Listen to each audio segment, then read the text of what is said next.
Happy Tuesday evening, everybody. How you doing? What's happening? We already got some folks in here.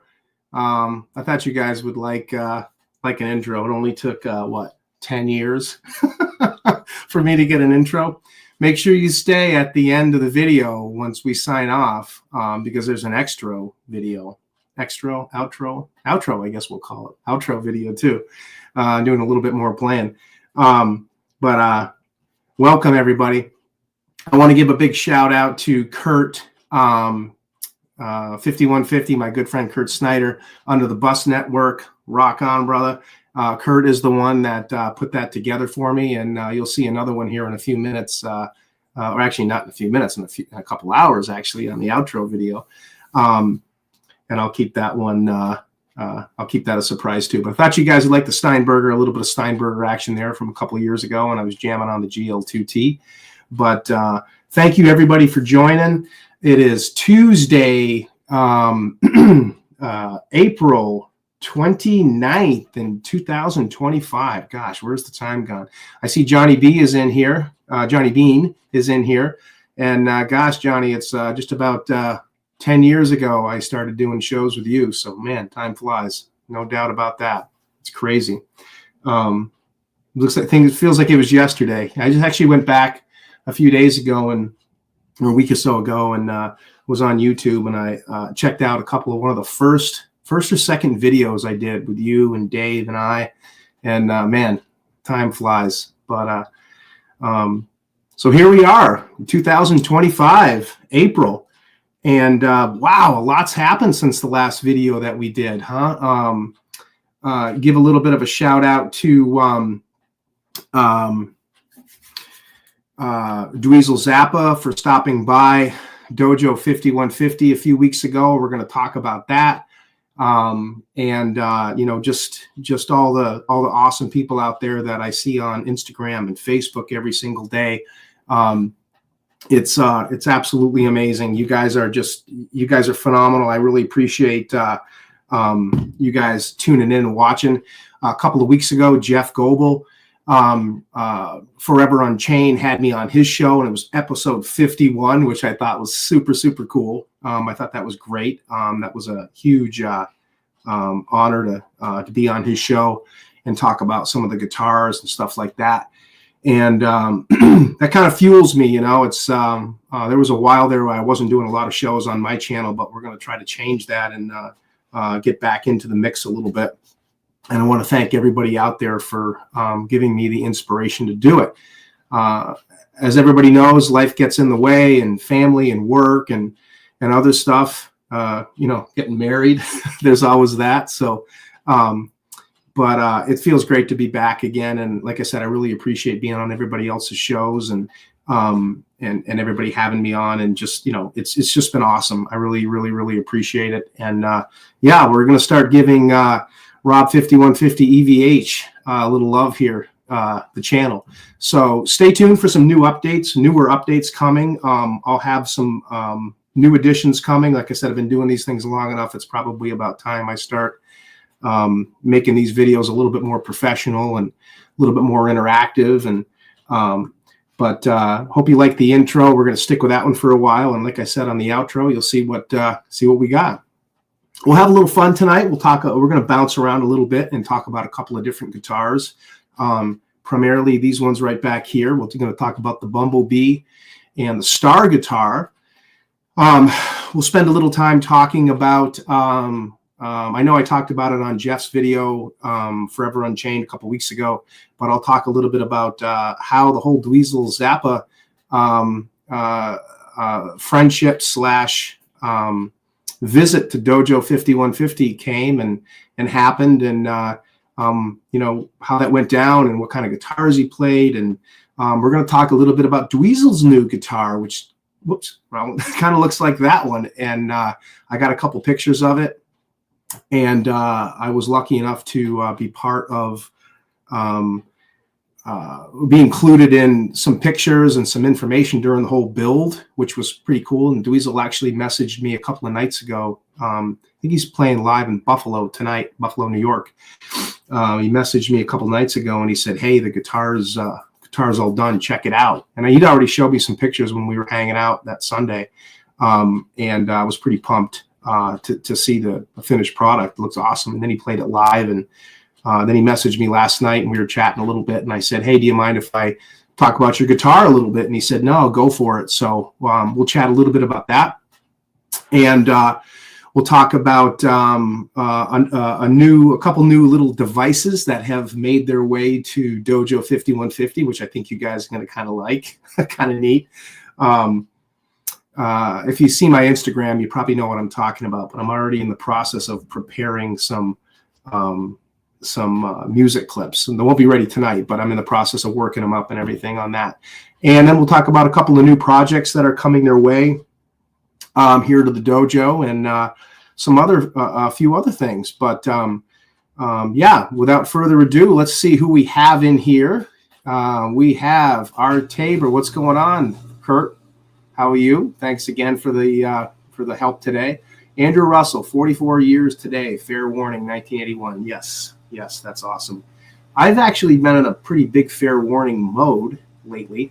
One, because Dweezil's playing Push Comes to Shove live, and I got to see the sound check and watch him basically play the song on my guitars, which was super, super cool.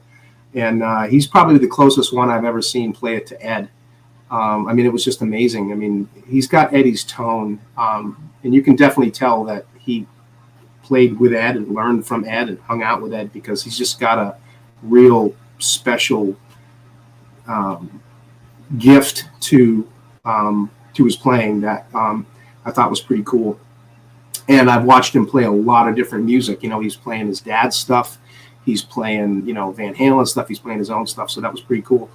But yeah, fair warning. We're going to talk a little bit about fair warning. And like I said, one of the items that I have here tonight, I'll show real briefly. And that has something to do with fair warning. So, Johnny, thanks for jumping in. It's great to see you, buddy. Thank you for watching. Hugh Robin, thank you. Nice to see you tonight. Brendan B. Squared, how you doing? Yeah, Kurt is pretty talented. Don't give him too much credit, though. His head tends to kind of kind of like mine. Dwight Bailey, how you doing? Robbie Stingle, how you doing? Robbie and I were chatting a little bit last night about some of the Kramer days when he was when he was there, and he was telling me some really cool stories. One of these days, I want to have Robbie on my channel, and we'll dive deep into we're going to dive deep into some of the old Kramer days, and he can fill us in on some stories and some of that stuff. So that'd be kind of cool. And we also have tonight, we're going to talk about another guest that is going to be coming on my channel here pretty soon. I was chatting with him, and he's made the commitment to come on. We'll get into that a little bit later, but he has made the commitment to come on and talk about some stuff. So we'll unveil who that's going to be here pretty soon. Who else we got? Jordan Perkins, what's going on? How are you? Jerry Leica, what's going on, buddy? Jerry's in the process of building a new Frankenstrat right now, and he's in the beginning stages, and he sent me some pictures of the body today, which I thought was pretty cool, because Jerry's doing it all from scratch. He's making the body, he's making the neck, he's obviously going to do the paint job, and he's doing everything. So it's really cool to see Jerry back in there doing that stuff, because it's just super cool. Nick Horton, how you doing? I'm glad you could make it tonight too. Nick, keep up the videos. I love watching your videos when you put them up. That's pretty cool. I enjoy your you definitely inspire me to play a little bit more when I'm driving to work, or I get to work and I click on and I see you put a video up. It's makes me happy. Good stuff. Keep it up. And M. Shepard, how you doing? Glad you could jump on. OU812, what's up, Ryan? How you doing, man? Thanks for jumping in. Ryan, I hope you caught the intro, because if you didn't catch the intro, go back and check it out, because it was done in your honor, because it's done on the Steinberger GL2T, And I thought you'd get a kick out of that because you and I are a couple of the only folks that have that actual guitar. But hope you check it out. And thank you for jumping in, buddy. I really appreciate it.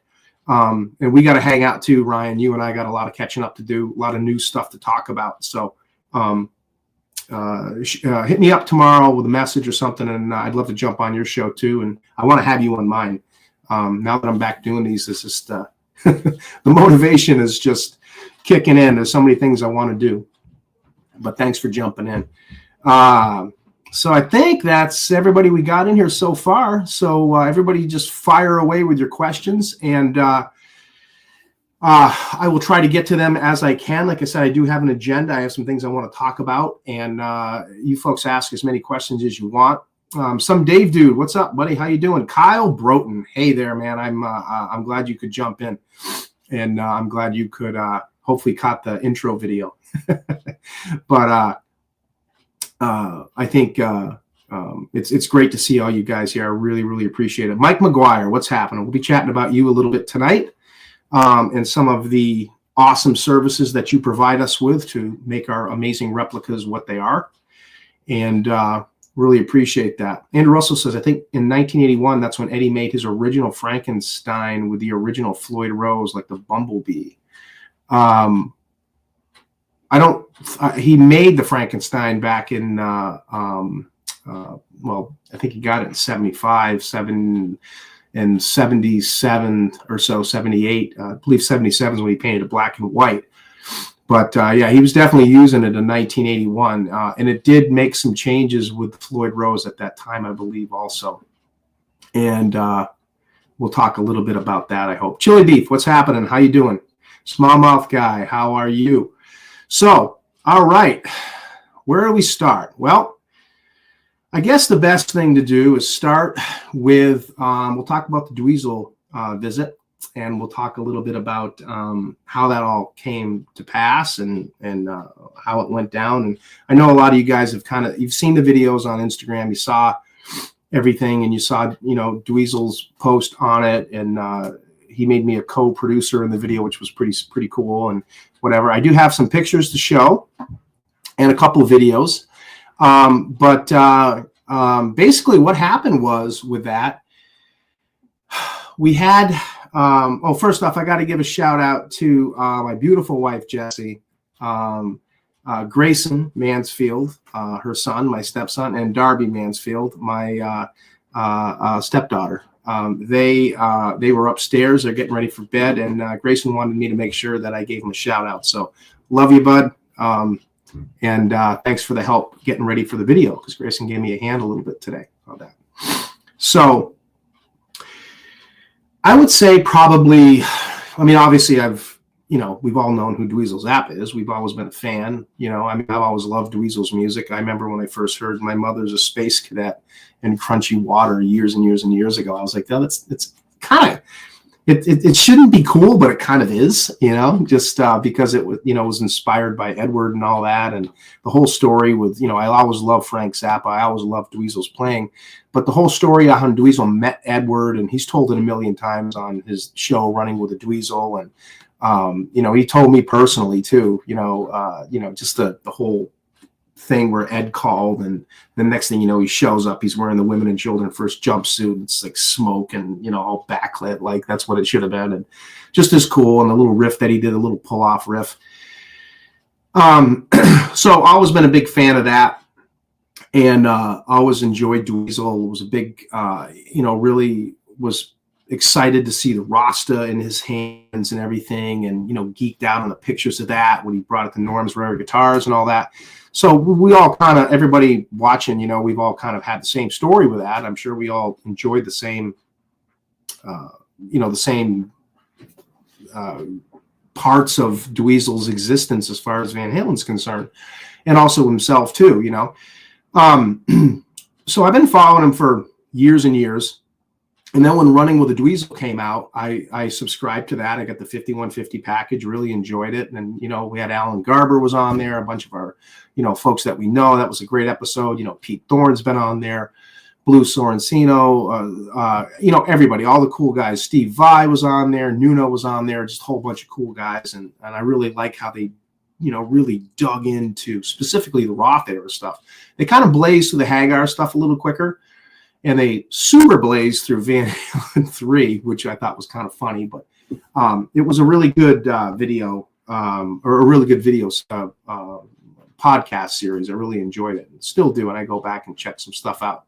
And I learned a lot. There was a lot of riffs and parts and comparisons that I hadn't really even clicked in my brain until I heard that. So I was a big fan of that, and obviously was following him on Instagram and Facebook page and all that. And my good friend Steve Nowicki, who everybody knows, works with for the Howard Stern show. Steve and I hang out a lot. I've been out to see him. He's come out to see me. Well, when Steve came out one time, he actually somewhat recently, a few months back, one of the times he came out, he posted a video of Dojo 5150 and all the guitars and everything. And Dweezil started watching, or actually started following me right after that, which was kind of a good thing. So I can give a big kudos to Steve for that. And what happened was Dweezil started liking posts that I would put up, particularly on Instagram, which I thought was cool. And I was already following Dweezil. And, I would leave a comment once in a while in his, one of his posts, and I'd say, that's super cool or whatever. And then about a month and a half ago, I want to say, I came up from work one day and my wife had said, hey, that guy, Dweezil Zappa that you talk about and everything. I'm like, yeah. And she goes, he's playing in Northampton, Massachusetts at the Academy of Music. What was the date? I think it was March or what was it? I'm trying to think. Oh no, it was April 13th on the calendar right here. And I'm like, oh, that's great. Let's go. And she's like, yeah, I want to go. And I knew he was on tour, but for whatever reason, I did not know that he was playing at, the Northampton Academy of Music, which is literally 25 minutes from my house. So sure enough, got on Instagram, saw that he'd had a post up about that. And I'd been following his stuff anyways. And I wrote a comment on his page and basically said, hey, my wife and I are going to come. Can't wait to see you. And I think I said something similar to, hey, come check out the Guitar Museum if you're in the area. It was funny because the next day I'm driving to work and I got a private message from Dweezil, and it basically said, hey, yeah, you and your wife come to the show. I got a couple tickets for you. You guys are all set. And want to have you come check out Soundcheck, and I'd love to come check out your guitar collection. I'll get an Uber there. So I wrote back to him and I said, well, that's awesome. Can't say thank you enough. That's super, super cool. And you might have a little bit of a hard time out here in the sticks, because we live in the sticks, finding an Uber. I mean, they are out here. Kurt, you know about that, right? Kurt came to see me a few years ago. And Kurt comes from Seattle, of course, and or Seattle area, and Washington State. And the morning he's trying to go back, I'm getting ready to go to work, and he could not get an Uber. So I had to drive him like halfway to Boston just to get, well, I mean, I picked him up from Boston, but I wasn't anticipating bringing him back, but I would have. But we had to drive halfway to Boston just so he could get in range of an Uber. So I said to Dweezil, I was like, hey, there's probably it's probably not going to happen that you're going to find an Uber out here. I said, I can just come pick you up if you want, if that works, if, whatever, let me know. And he writes back, yeah, sounds cool. I'll reach out to you in a week or so. So, because the concert was about a week off or so. So I thought that was super, super cool. And I really wasn't sure if he was going to come by or not. But even if he didn't, it was just great that we had, Jesse and I had tickets to the show, because I definitely wanted to see him. So about a week goes by, and I don't remember if he had sent me his number, and he had mine. And I don't remember if I reached out to him or he reached out to me. I think he reached out to me, and a couple of days before, and he was like, hey, he's like, I definitely want to come see the guitar. So I'll touch base with you Sunday morning. So sure enough, Sunday morning, he sent me a text, and he's like, hey, can you pick me up at the venue at noon? And he said, just pull around behind and I'll meet you outside the tour bus. So I did. And super, super cool guy. I mean, just such a down to earth guy. And I was just so happy that he was just the nicest person to talk to. No ego, no, just like you've known the guy forever. And I'm not much of a fanboy myself anyways. I'm pretty level-headed and everything. I mean, so I was just like, hey, great to meet you. And he hopped in the car and we're talking about work. We're talking about where we live and everything and a little bit of guitars. And then he was telling me about this guitar that he's having built. That was super, super cool. And got up to the house and he came in and he met my wife and of course, Barney, who was sitting right here next to me in his bed. And him and Barney like clicked like this. It was pretty cool. And he was showing us pictures of his dog. And then basically we went downstairs and you guys have seen some of the videos and he was pretty impressed. I thought that was pretty cool. And he came down and he played a whole bunch of guitars. He played the Rude, he played the Circles, he played the 5150 or one of my 5150s.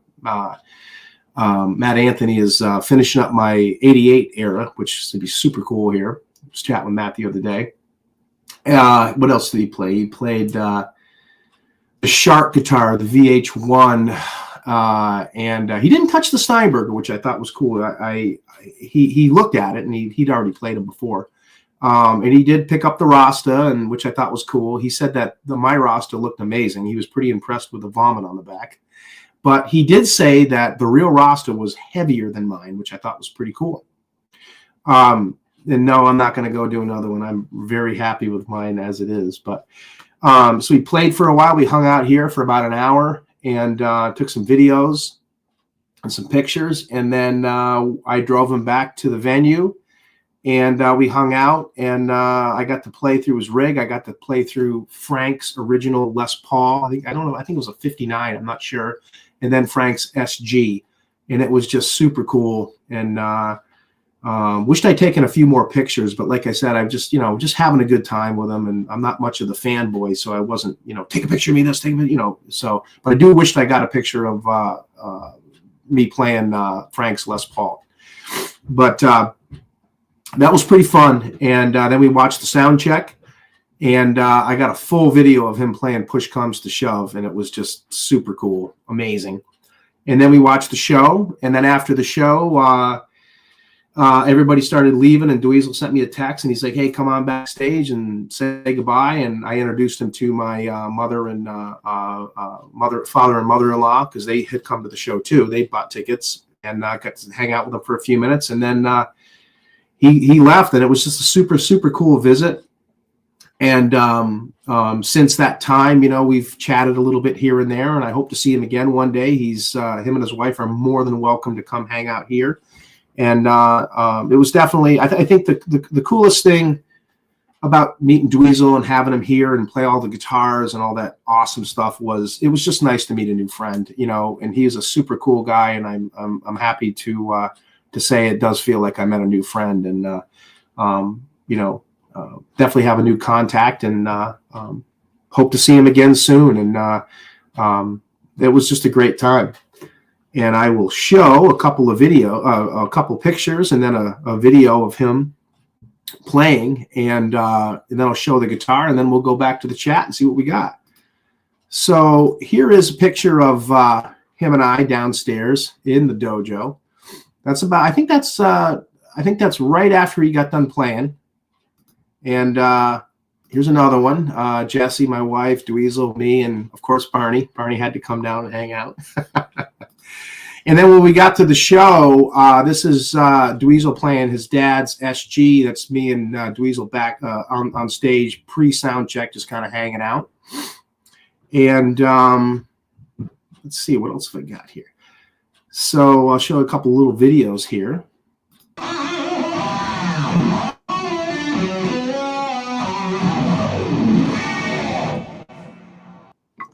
It's kind of neat because I have a super, super low action with my guitars, and that 5150 is a lock body and a Musicraft neck, and I got a Maguire whale tail on it and a super, super low action. and Dweezil liked it. And I thought was interesting was when I picked up his guitars and I was kind of ripping through his guitars a little bit, he plays through a super low action too. Not quite as low as mine, but just about, which I thought was interesting. And I'll just show one more video. And I don't know if this one's going to play. For some reason, it wasn't playing earlier. Huh. I'll give it just a second.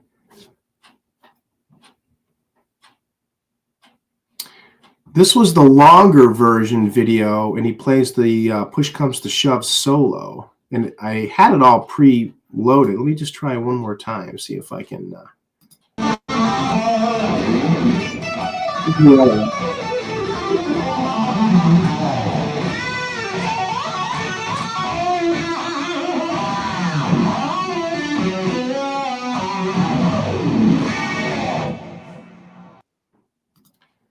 But for some reason, this one won't play. All right. Well, this one's a little bit longer. It's about a minute long. So for some reason, that one won't play. But no big deal. If you go to my Instagram page, you will see you'll see some of those videos, and also the full length one of him playing that. And also on my Facebook page, I have some pictures of that too.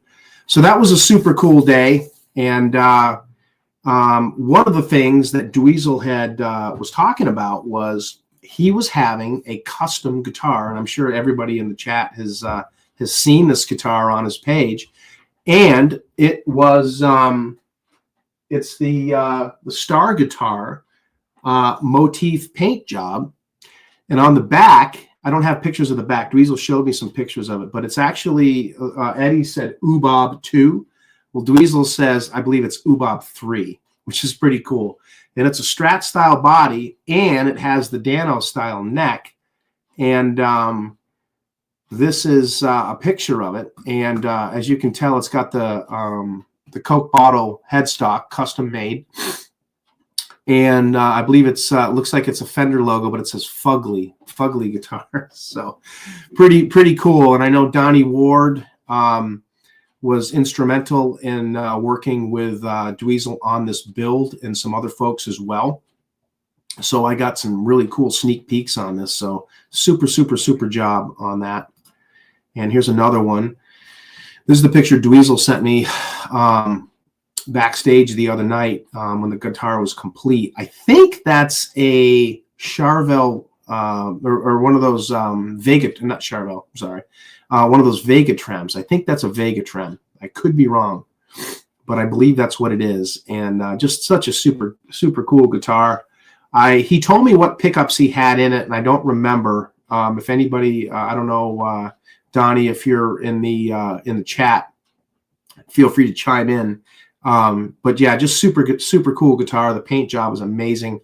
I'm not going to say who did the paint job because I don't want to get anybody in trouble or anything. But yeah, it's awesome. Super cool. And Dweezil said he loves it, and he's been playing it the last few nights. And I believe he's playing live in Buffalo tonight. And as you can tell, he's got the Gunner strap, guitar strap on there, or a version of that, which is kind of cool. So yeah, that is Dweezil's version of that. And we'll be talking a little bit about the Star guitar tonight. Like I said, in the Bumblebee, we'll focus kind of on those two a little bit. We'll talk a little bit about the history of it, and I'll show you mine and then kind of how it started out. But let's bounce back into the chat for a few minutes and see if we have any questions. Andrew Russell says, what do you think about celebrating 44 years today of Van Halen's 81 Fair Warning album? I think it's awesome. I love Fair Warning. One of my, definitely one of my favorite Van Halen albums. Just so raw and just mean riffs, and as Dweezil says, the G chord in the intro of Mean Street is just the best G chord ever. Jordan Perkins, what's going on? How are you? What else we got going on? Who else would have some questions? I went back a little bit far here. Just want to make sure I didn't miss anything. I'd love to see a remaster of the history of the Kramer 5150 vid. You surely got a ton more information since the last one. So I'm glad you brought that up, because the Kramer 5150, and by the way, this is just about the size of the real head. Well, this is a picture of the real one, but it's a sticker, and it's about the right size. I'm waiting for my new 5150 Kramer, my 88 version, to come in. And when it's done, and it should be soon, because I know Matt's in the process of finishing it up. He sent me some the other day, and I was just, whoa! I mean, it just looks incredible. I've been holding off on that updated video, which has got 1 million views, by the way. I've been holding off on that video because I wanted to have this new guitar in. I want to have the 88 version, and then I want to have the current version, which the one I have now, I have kind of it looks like an 88 version, but believe it or not, it's going to fit the current version more. It's going to have the 7th tuner. It's going to have the zebra pickup. It's going to have the jack plate for the input jack versus the barrel jack, and some other things it'll have on there. So I'm going to have both versions of them. And the original Hanson Metalworks whale tail bridge, which I have one right up there, is going to go on that guitar. So once that's done, I'm going to be doing the, as you call it, a remaster of that video, because there definitely is some new information on it. And I'm going to, now that I have the new setup and I can show pictures and things like that, finally have an intro after 10 years. I'll be putting that out. So stand by. I'm hoping the guitar should be back probably within the next month or two. And then I'm hoping to do that video sometime this summer. I want to pull some good pictures, and I want to make sure I got all my information in a row. That video that I did years ago, 5 years ago, whatever it was, 6 years ago, it's a great video, and there's a lot of good info in it, no doubt. But there's definitely some things that I would have changed a little bit, kind of like Sammy Hagar in his Red Book. There's a couple things that I wished I had changed. It's kind of a joke, but so that'll be coming out soon. But I want to have that new guitar. So yeah, Jimmy Ka, what's going on, buddy? I sent you a link. I wanted you to jump in. What else we got? Super Dude, what's going on? Happy Fair Warning Day. Yes, sir. That's a big thing today, Fair Warning Day. I was blasting it today on the way home from work. Paul Glover, what's going on? Nick says, Rob of Dweezil said the Frankie and the 5150 was the same weight. Do we still think it's basswood? Yes, the 5150, I believe, was absolutely basswood. And again, I keep saying this over and over again. I hate to keep repeating myself, but the sources that I have they say it's basswood. Whereas the Frankie, we believe, was ash. There are versions of ash and basswood that are somewhat consistent with each other weight-wise. It depends. There's different versions of ash, and there's swamp ash. Johnny B, when he was doing his videos, great guy. He really hit the nail on the head when he was going into the different types of ash and their consistencies and their the weights and things like that. But I absolutely believe the 5150 was basswood, and I absolutely believe the Frankenstrat was ash, a form of ash. Some guys out there know a lot more about me than on the ash aspect of what kind of ash the Frankie might have been. But what Nick's talking about, because we had a conversation a few weeks ago, we were chatting about it. When Dweezil was here, he picked up my Rasta, and I can't remember what Jerry made that Rasta out of. I don't think it was mahogany. I know the circles and the Rude was mahogany, and I'm pretty sure the Bumblebee, well, this one's maple. It's heavy as hell. And it's the same as George Lynch's Charvel, the Tiger Stripe. That was maple. But the my Rasta, Dweezil said, was definitely lighter than the Frankenstrat. Was definitely heavier than my Rasta. When Dweezil picked up my Frankenstrat, he's told me this is the weight of the Rasta, and he said your Frankie is too heavy. And my Frankie is ash. I'm not sure what kind of ash it is. John C. Marks did my Frankie. I'd have to reach out to him. So basically, he said my Rasta is the weight of the Frankie, and he said my Frankie is the weight of what the real Rasta is. So I guess I could just strip them and paint them different, but I'm not going to do that. And I asked Dweezil, I said, what about the 5150? He seemed to remember, and this is not gospel, but he seemed to remember that the 5150 and the Frankie had similes to them. Now, that doesn't mean they were exact. He said they were similar. And again, folks' memories on that kind of stuff can be vague. I'm sure he's correct about the Rasta because, that was his guitar. But I thought that was interesting. He said that the Frankie and the 5150 were of similar weights, which is interesting. The 5150 I have now is super, super light.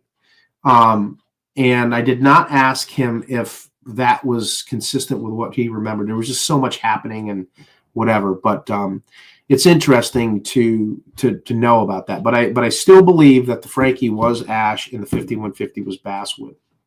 That's what I believe. What was it like hearing Ed's early chorus tone and the phaser tone on the Fair Warning album? I loved it. I like I said, to me, that was one of the first times you could hear that kind of chorusy sound. And, the first album, the second album, Women and Children First, they all had their own unique sounds, but Fair Warning just had a different bite to it. It was just, it had a little bit of a different chorus to it. And that's, I think, one of the things that I personally like about it the most. Jordan says, doing awesome, Rob. That's great. I recently purchased a 5150 Iconic EL34 head. And yeah, those are awesome. Those are super awesome. Robert Snyder, how are you? He says, I just got a Steinberger-style Hohner guitar recently, and I'm waiting on my body and neck from Lock Custom for my 5150 replica. That's so cool. Although Hohner guitars are great. That was the first Steinberger-style guitar I ever owned, and I played the hell out of that thing. It was so cool. They are good guitars. And they're a great alternative, price-wise, and pretty consistent to what the real Steinbergers were. They're not made of graphite per se, but the style, the weight, and the playability of them are really good. So that's a good guitar you got there. Super Dude says, Rob, do you have the VH2 seatbelt buckle strap from the Zlaz album? Shoot, I do.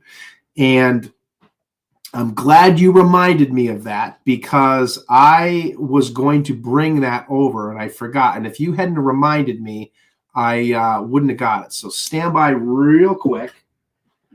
And I'm going to grab that because I have it handy. I'm not in the guitar room, I'm in the office, actually.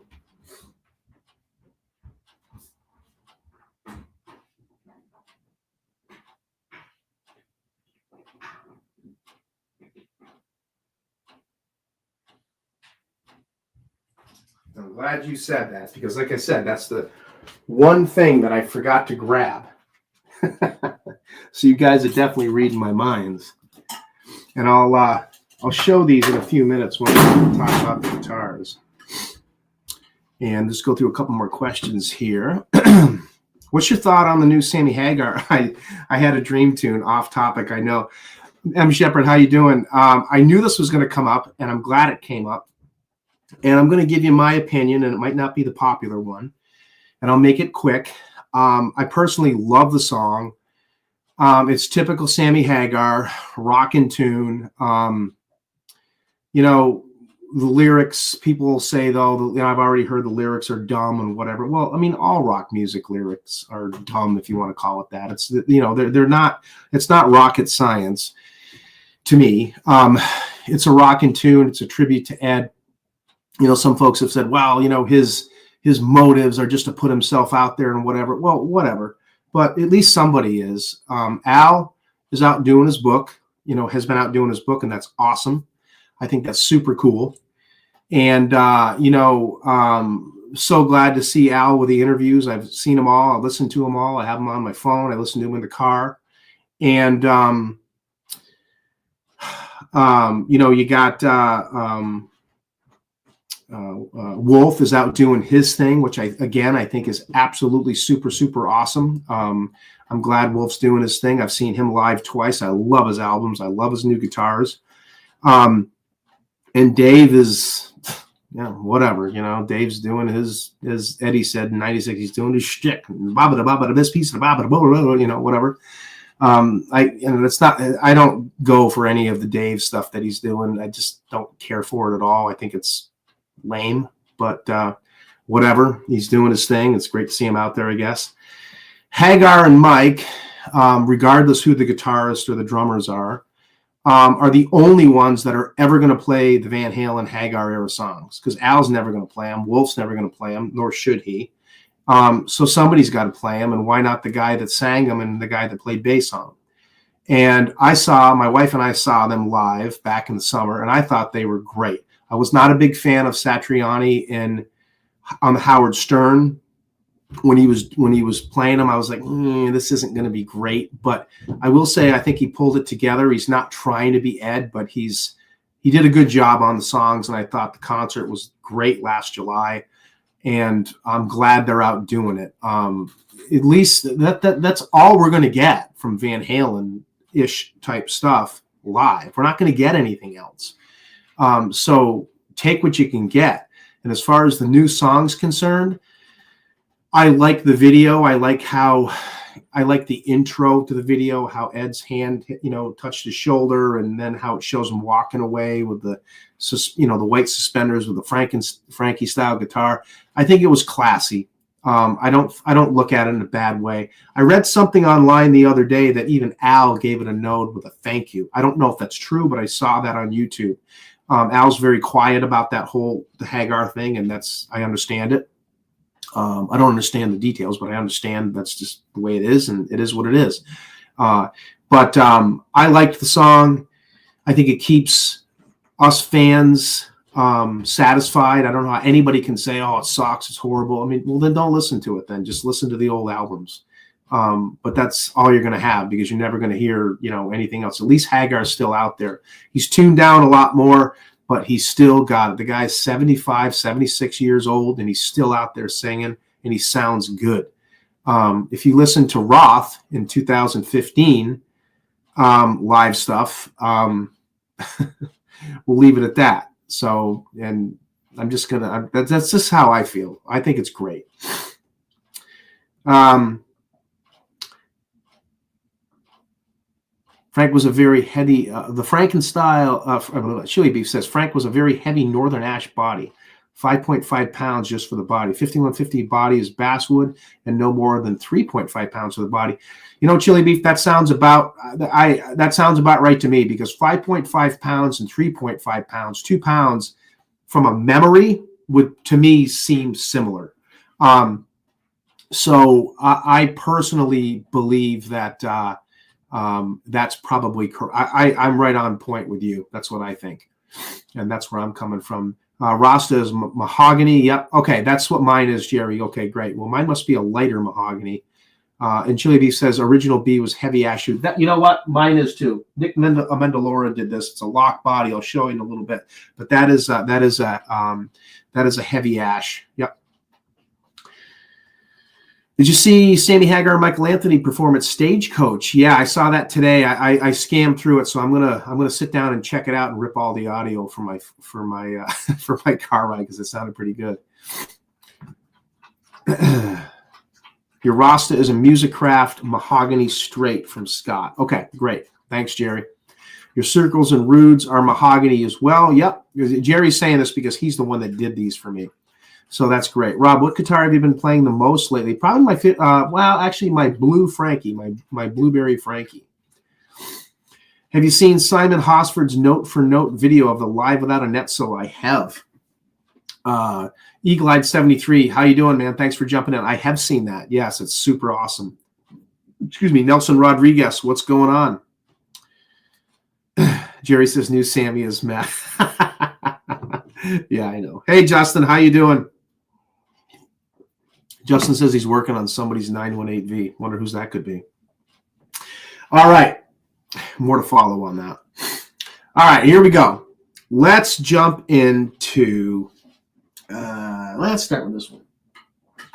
So we're going to talk a little bit about the Bumblebee guitar. And I'm going to pull up a picture of the era we're going to be looking at. So this picture here obviously is from 1979. There's only one bit of footage of Ed actually playing this guitar live of footage, and that would be during I think it's the Pink Pop Festival in 1980 on the Women and Children First Tour. Because Ed did play this guitar on the Women and Children First Tour. It just had a zebra pickup in it at the time. And I'm pretty sure it's the same neck at the time. And I'm not 100% sure. Same bridge and everything, but it had a different pickup in it because Eddie was flopping pickups around. So as we know, this particular guitar, if you look at the Van Halen 2 album, had a different neck on it with a black headstock, which I believe was the one that was on the Dragon Snake guitar later on, and it had a clear bobbin humbucker in it, and it escapes me what version that was exactly. It almost looked red, but it was clear bobbin, which basically means that you could see right through and you could see the windings and everything, and it had a different bridge on it. So all the hardware was different. So that's how the guitar was delivered to Ed, and everybody's seen pictures of it. It did not stay in that configuration for very long. Ed removed the neck, and he removed the pickup and the bridge. And basically, what you have is in the 79 era, this is what it looked like. And we'll go through some details in a few minutes, and we'll talk about what the Fender replica, the expensive version, the $25,000 version that they did of the B, which is a super guitar, by the way. EVH did a great job. But there is one thing that they did not do that was accurate on it, and we'll talk about that in a minute. So this guitar is the guitar that I wanted to recreate, and I've had many versions of this guitar over the years, and this is the one that I have right now. And you guys can check it out. It's super, super, super cool. Thank you to Kurt for these pics, which he brought to me when when he came to visit me. The relic on this thing is just absolutely incredible as well. And yeah, we'll get into the details in just a second. Shell or double tabs. Go figure, huh? That's what Fender did not get right, because the real one did have these in this configuration. So this guitar is a heavy ash body made by Locke, and it is also a Chris Locke, Donnie Ward neck, I believe, that Donnie and Chris Locke did back before Chris got rid of or sold the business, I should say.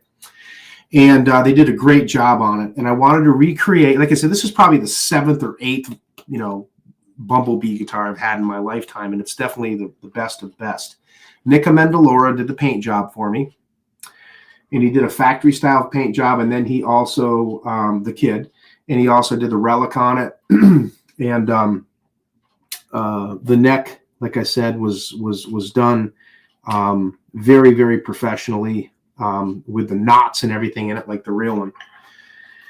So when I built this guitar about 4 years ago, I think, I had some things that I wanted to make it as accurate as possible. So Locke came into play. Donnie Ward came into play. eBay came into play. Michael McGuire came into play. And what I'm going to say is I did a lot of research on what it was. So this particular guitar has a brass string retainer, and it has a vintage prototype 4508 nut with the humpback saddles, because that's what the real one had. And it also had Schaller double tabs. And you can see this in some of those Niels Lozemer books. It did have Schaller double tabs. So that's the neck, 21 fret neck. Again, the body was an ash body, I believe. Some say it was maple, but I believe it was ash. I think I agree with chili beef. I'm going to go back to my chat here real quick. Let's see, regular standard volume knob, jack plate. We'll get into the bridge in a second. This is a DiMarzio Super Distortion, which I believe Ed had in this at one time. I'm not sure if that's what was in it in this version. I think it was, but I could be wrong. And there was a tone pot that was buried in the back of the cavity. This is a Charvel body. The real one was a Charvel body. That's why you have that shape for the cavity route. And a lot of people think that Ed kept the tone knob in there as like a treble bleed, which could be the case. My guess is he had it on 10 and just left it alone and just jammed it in there. So mine is not hooked up, but it is in there like the real one. So a couple of other things that came out on this guitar that I found out over the years. We believe that the neck plate did not have a serial number. I could be incorrect on that, but that's some information that I got from a very valuable source. If anybody has different information on this version of the guitar, please let me know. But on this version, I believe that the neck plate did not have a serial number. And a lot of people can probably provide pictures of, the guitar in different eras and say, well, it did, but it did have a serial number. Well, maybe it did, but it was also a different neck. So what's to say that Ed didn't change the neck plate? I mean, parts were just flying on and off of all these guitars. The pickup ring came from Mike McGuire, and it is super, super, super, super thin. It's like paper thin, and it's very hard to find these, and you have to have them custom made. And you also see right here, whoops, it's thicker here and then thinner here on each side. You can tell. So this is a neck plate that you have to have custom made. It's all the same width. But when you look at it from top to bottom, you can tell what the shape looks like. So that's a custom deal. The bridge is a Floyd Rose FRT 1, and it was one of the first ones they made. Floyd was making these out of his basement. This one is a reproduction by a very good friend of mine. And you can see it has the Bumblebee bar with the, 16 millimeter nut with the vinyl washer. I'm not 100% sure. I thought it was 16 millimeter. I could be wrong. Maybe it's 11. And you can tell it has the T-blocks and the circular, more rounded saddles. And it has that rusty kind of oxidized color to it. Big steel block, which I painted. We can kind of see a little bit black. I don't know if Ed's was quite that thick. It might have been a little thinner. But I chose to go with a big, thick block. I'd have to look at pictures to look at it, to go back with the details. But I did this was an FRT 1, and it was one of the first ones. They believe it was the third one. Randy Hansen got one. Ed got one. Oh, and I'm trying to remember who got the third. The name escapes me. Somebody can jump in on the chat if they know. Mike, you'll know. But I know Randy got one and Ed got one. And when I hear the name, I'll remember what it was for sure.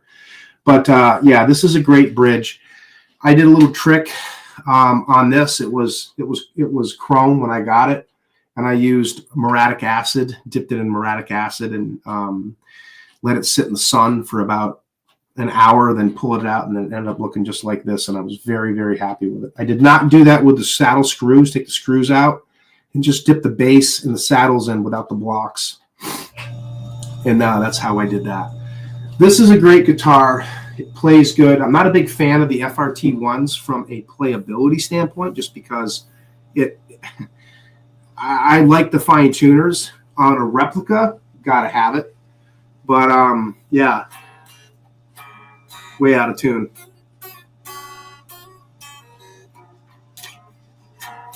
It is a super, super playing guitar, super low action, and this is the Bumblebee. Ed played this guitar on the European final leg of the 78 tour. And a lot of people don't know that. There's pictures out there. I have pictures of him playing it live in 78 on the tail end of the first Van Halen tour, because that's when it was completed. Before the photo shoot for the second album, of course.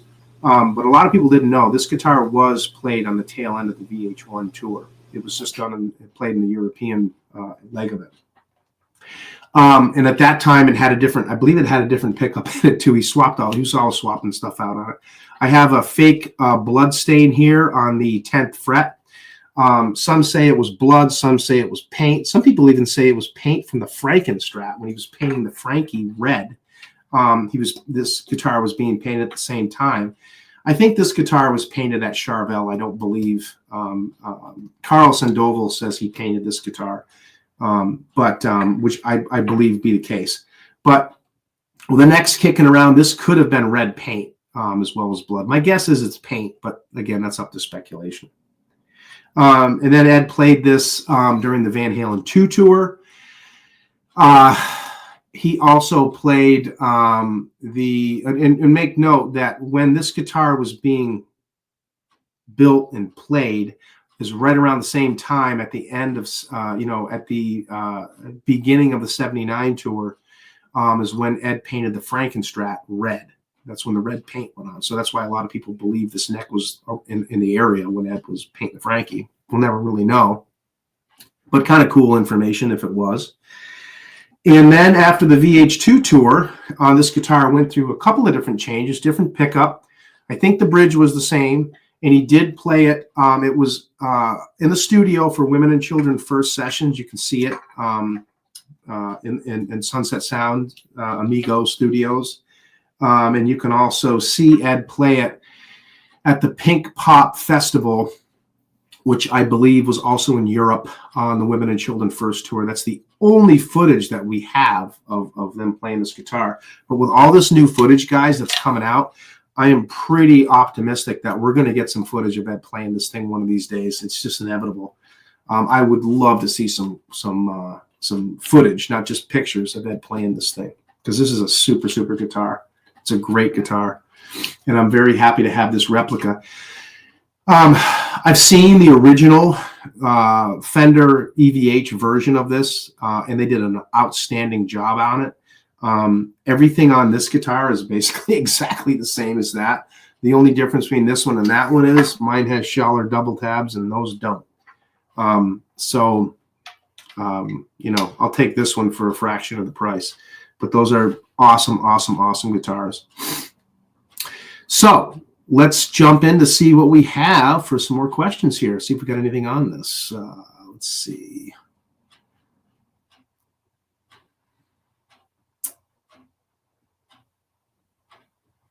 Frankenstein was modified several times from when he got the guitar in 77. It was retired in 83. Black and white was the same guitar as, yep. I should say when he got the ash body from Charvel in 77, assembled it with spare parts from his 61 Strat. Yes. Nelson Rodriguez, how you doing? Andy Carson, I'm sorry to hear about that, pal. Let's see, just scrolling through. No neck plate serial on the B ever. Thank you, Chili Beef. I appreciate that. Thank you for confirming that. I guess I'll take that as a confirmation to what I thought. Yep, thank you. I'd either cut these or had them cut to shift the pickup in the oversized route one way or another to suit his tonal needs. Chili Beef's talking about the pickup ring. Yep. He had it cut based on how the route was. I had to do a little bit of work to the route on this to accommodate this pickup ring, believe it or not, which you will have to do if you get one of Mike's. You may have to, which is kind of a cool thing because it makes it more accurate to like what Ed did. Yeah, Mike's stuff is awesome.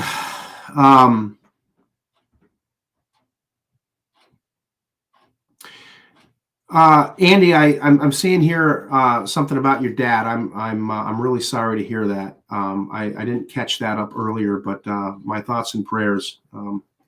Please know that. Brad Gillis. Thank you, Jerry. Brad Gillis was the other one. Yes. So it was Brad Gillis. Yes. Thank you. Brad Gillis, Eddie, and Randy Hansen had the first three of these. Neil Schoen and the guy from Heart had early Floyds too, probably later than Ed's. Yes, that's true, Chili Beef. And if you get on the FRT5 website, there is some super information on there. Mike McGuire has a big part of that. Chili Beef, I don't know if you're involved in that website at all. I wouldn't doubt it if you are. But I know you and I have talked a lot over the years on different websites, Chili Beef, and I appreciate all the feedback you're giving because, yeah, you're definitely bringing some things back to the memory. Mr. Rose was selling bridges out of his car trunk before he knew Edward. Thank you, Robbie. Yeah, big. We were talking a little bit about that the other day. A lot different than it than it was years later, right? Who made the FRT one for you? Would love to get my hands on one, but prices for originals are through the roof. Yeah, they're tough. I don't want to give the name of who I got this from because just with everything going on and copyright, issues and things like that, I wouldn't want to get anybody in trouble. But what I will say is if you read through the chat, you'll kind of get the gist of who we should be reaching out to. And if that doesn't work, send me a message on Instagram and I'll point you in the right direction. Justin Kananovich says, striping my B tomorrow, a bit of a departure accuracy-wise. I went with basswood undercoated with a poly to make it durable. Duncan 78. Nice. Polly, how you doing? Drop the bomb about the FRT1 news. I told you it's not a secret. Justin, I was hoping you would let me say that. Very good. I will give you some news. I was talking to Justin the other day, and he told me that he was speaking with Andy Papiccio, who is the CEO of Floyd Rose.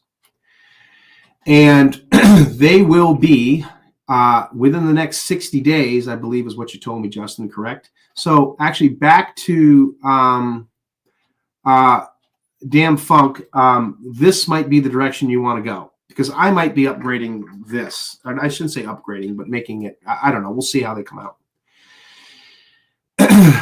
Pink Pop was in the homeland Netherlands. Thank you, Chili Beef. Yes. Floyd Rose, within the next 60 days, is going to be releasing the FRT1 version just like this. Just like the ones they did on the Fender EVH Bumblebee guitars. We wondered why they didn't do it when they made those guitars. They only did a special run of them for these models. And we were out there like, put it out, put it out. And my old friend, Dave Nesdahl, bless your heart, buddy, rest in peace.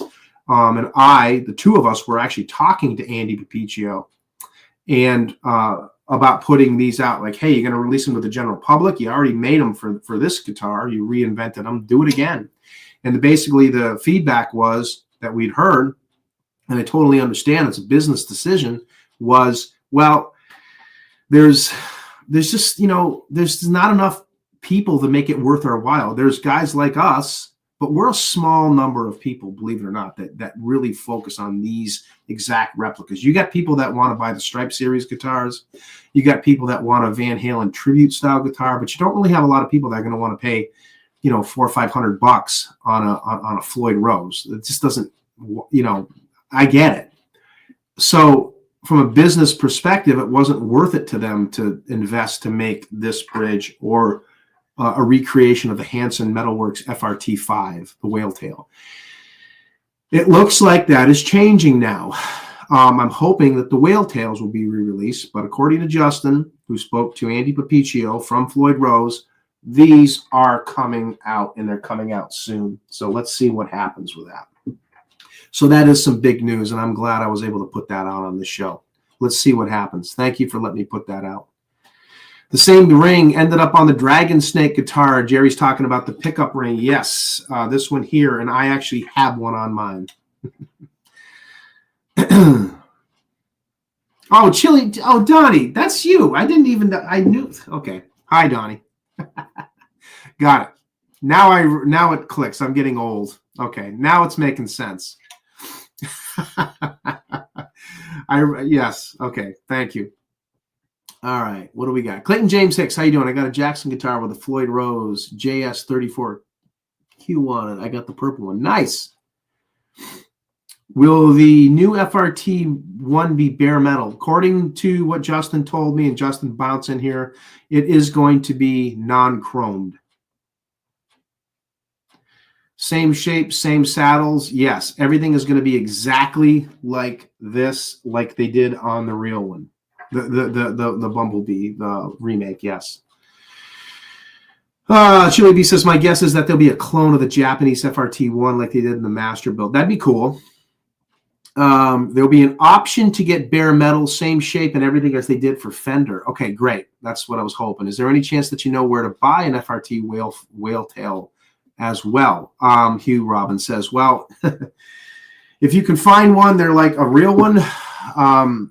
I mean, they're like trying to find a live dinosaur. They're just so hard to find. There was only, gosh, they said they made them. Well, the number used to be 200-300, and then it went up to 800. I think the correct number is that they made about 800 of them before Schaller was tooled up and took over.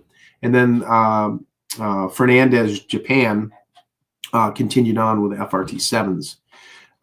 But they are out there. Like I said, your best bet is just to get a recreation. Reverb has them sometimes. Just keep your eyes open. Andy says the current original is a whale tail. Nice. Yeah. Oh, yeah. Yeah, you're right, Donnie. Yeah, I have a... where's that picture? You get a kick out of this. Hold on. This comes up every once in a while. You guys will like this. What Donnie's talking about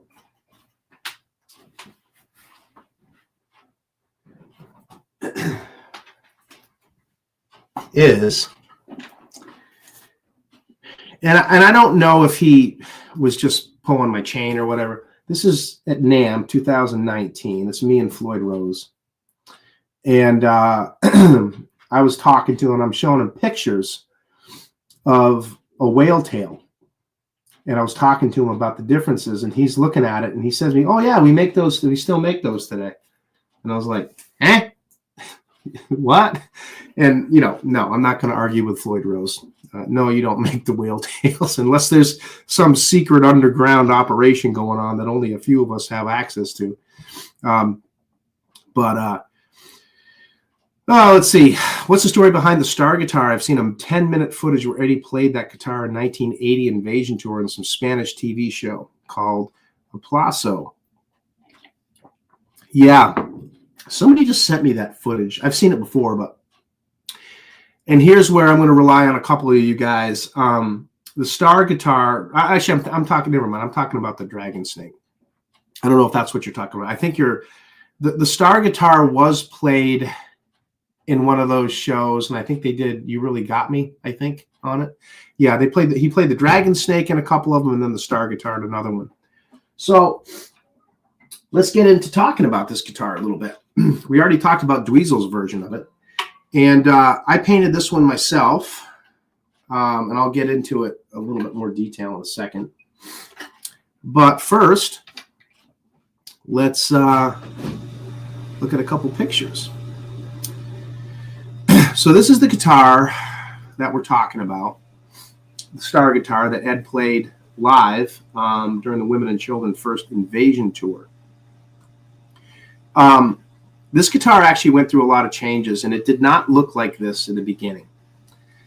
The guitar in the beginning, believe it or not, was white, and it had a Strat headstock on it. And this is the Star guitar being played in 1979 in the World Vacation Tour. It was a white body and it had a Strat style neck on it. And there's some pictures out there of Ed with a guitar like this. I think it was a pink one with a lightning bolt through it or something like that. And it had a Charvel style Strat neck on it. And that's what this was. So this is how that guitar started out, okay? And these pictures surfaced a few years ago. Well, I mean, that's when I first saw them a few years ago. And I do have a picture of the front of it, too, with this neck on. I just was not able to find it tonight. But this is how the Star guitar started out. And then, as we know, like I said, there's pictures of Ed with this guitar before it was painted like this. And that picture, he's got the pickaxe and all the other guitars, the Frankenstrat with the white pickguard. He's got the Megazone. And the Star guitar looked like this at the time. Donnie just did a version of this. This has a Floyd Rose, a regular German Floyd on it. That's not accurate. It even has a detune on it. That is this guitar right here before I painted it. I painted it white. It's a lock body and a lock neck. This is the second or third version of this guitar I've had. I did have one of the EVH versions, which I liked, but I wanted to customize mine. So this is kind of what the guitar looked like. You can tell on the bottom of the horn, below the Floyd Rose bridge in this picture, you can see a little black dot. That dot, Ed had a little screw or some kind of a metal bar, which he had in place, which also was, where is this? Let's see. Also, there's pictures of it on the Bumblebee. You can see it right there. See the hole? That's not a scratch, it's a hole. And I don't know if you can see it in here now. It is there, but yeah, you can see it. Ed had a little piece of metal where there was a screw or something, and what it would do back in those days, because the Floyds were new to him, it would keep the bar from swinging all over the place. So it would stop it right here. It would only go like this, and then it would stop right here where the bar came up. That was a short-lived device for Ed. That was a short-lived device. It was on the Megazone 2. Okay, makes freaking nerds. Yeah, totally right, Tom. Tom, how you doing? I didn't even know that until maybe, oh gosh, 3-4 years ago. I'm like, that's a bar there. And then he took it off, and it probably got in his way. It probably made a banging noise when the bar would come back and hit it. But the Bumblebee had it, the Star guitar had it, and the Megazone, and who knows what other guitars had it. But it's just kind of interesting. So I got a couple other pictures I want to show here. So that guitar started out, well, I guess that's the only ones I had. Okay. So that guitar started out white with a Strat style neck on it. And then it turned into this style guitar. Ed loved these Dan Electro necks, the Coke bottle style necks. He loved these necks. This neck was also on the Dragon Snake before it was turned into the Dragon Snake. Donnie, correct me if I'm wrong. When it was the Black Explorer body before John Sterry did the paint job and the chop job to it. And this neck was also on the Women and Children First Strat. It's just a neck that Ed loved, and I believe it's still in 5150 studios today. But it ended up going on this guitar here and then turned into this guitar. And Ed painted it, we believe, early 1980. Donnie just sent me a message. It's going to take me a while to pull that up, so I'm just going to show, if you don't mind, I can just show you the picture on my phone. Thank you for that, because I think this is the picture I was looking for. Oh, perfect. Yes. Here's another picture of it. Yeah, super, super cool. Sorry for the glare, guys, but you can definitely tell. Yeah, it's got the Strat style neck on it. Thank you. Yeah, super cool. Let's see if I can get that glare out of there. Yeah. Yep, Strat style neck on. That's 79. So sometime around late 79, he put this Dan Electro style neck on it, or Dan Electro neck on, I should say, and painted it in this fashion, which is a really, really super cool paint job. We don't know if Ed actually painted this or not. We're not sure. I don't know if it was Rudy. It's just hard to say. This is a tough paint job to recreate. I did this one myself. This is probably the third one of these paint jobs I've ever done, and it is a bear. You know, and I emulated to the best of my ability what I thought it looked like on the side. There's not a lot of great pictures of this on the back or the sides. There are some, again, thanks to the Zlaz books, but it's a very tricky one to emulate. In the back, I believe, based off the pictures, looks pretty darn close to this.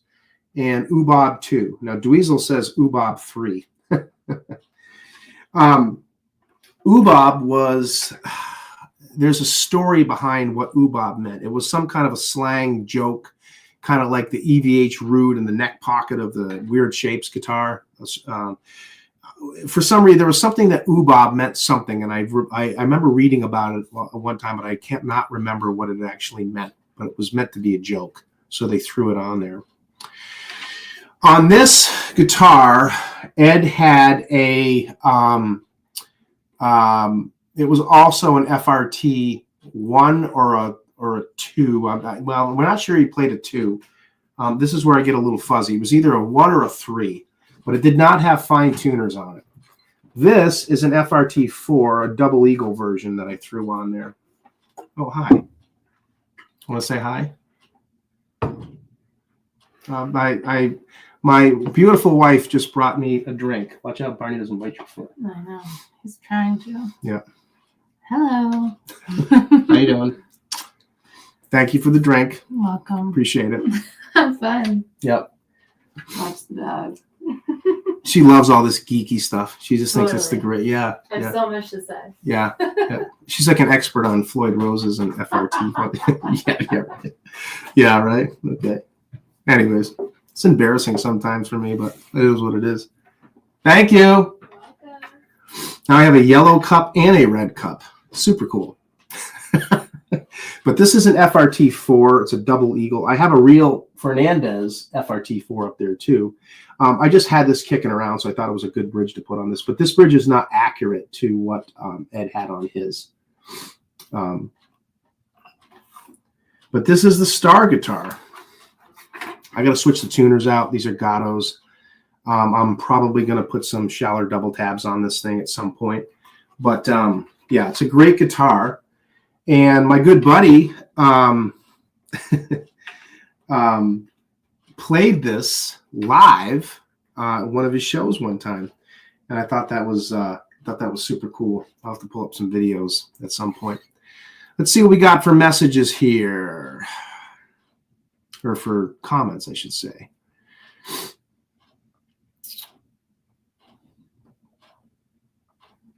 Women in Love, yeah, Women in Love Strat. Yep, Charvel Explorer Pre-Dragon. Thank you. I still got to have you do one of those for me at one of these days. I got to get one of those.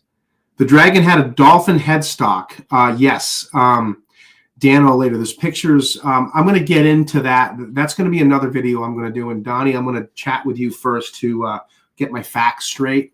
But I have a lot of pictures of the Dragon guitar with this dolphin-shaped headstock on it before this one, came along for the Star. It's amazing how Ed was just messing around with all these Dano-style necks. He loved these Dan Electro necks. He could play super fast on them. Ed always said that, and he also said he could play super fast and just rip on a 335. So really, really cool.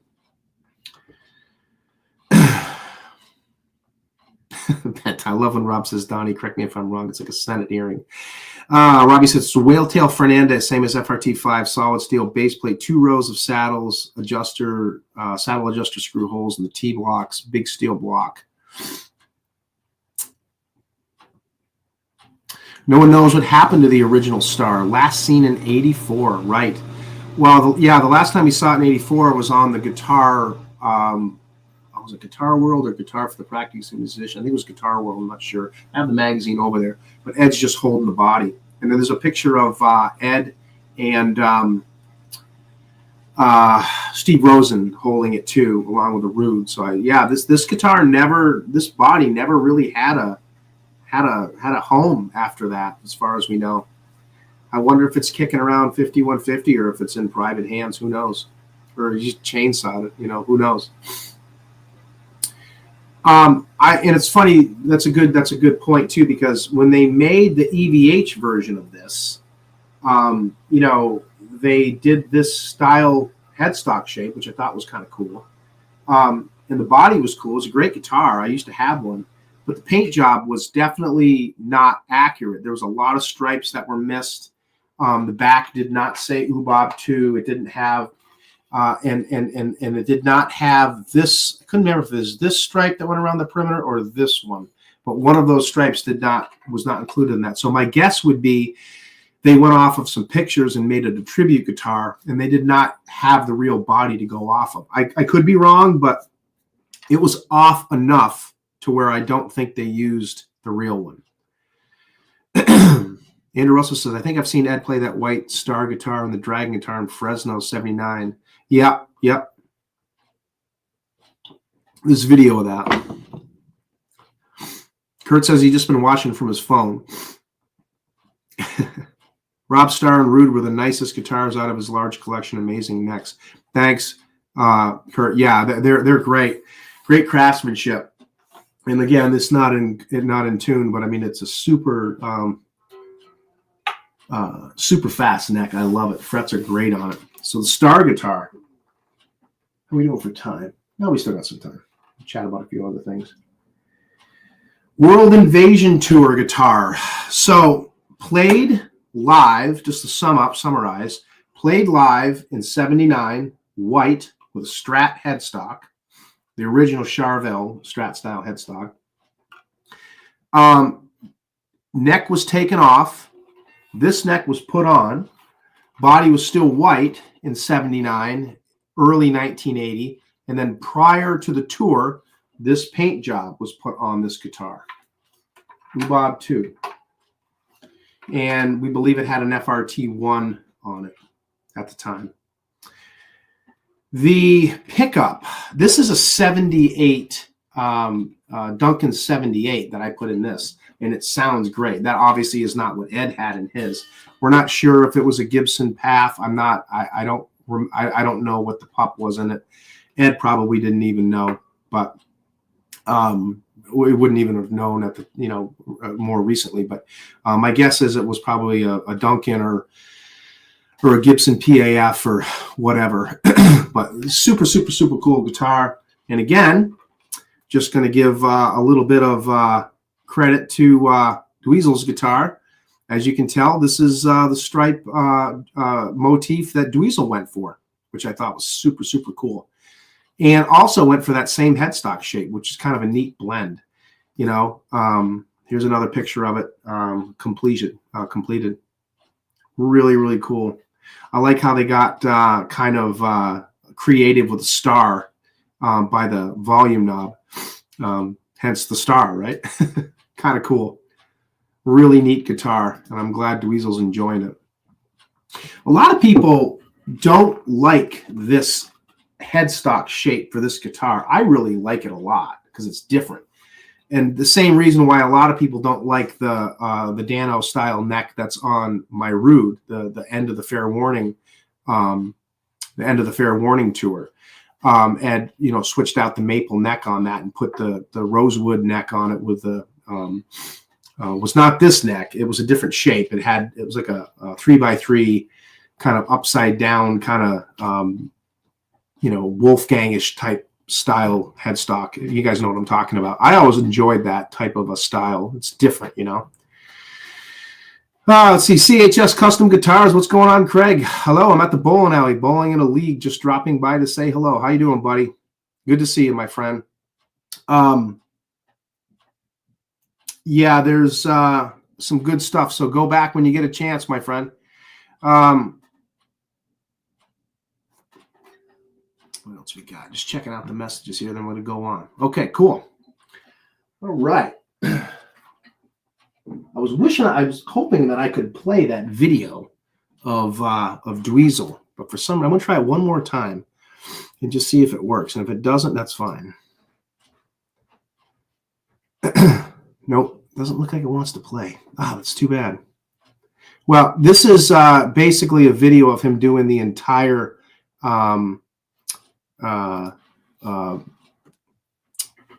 push comes to shove. You know what I'm going to do? I'm going to pull it up on my phone and I'll show it the old Rob Johnson video style. And where is it?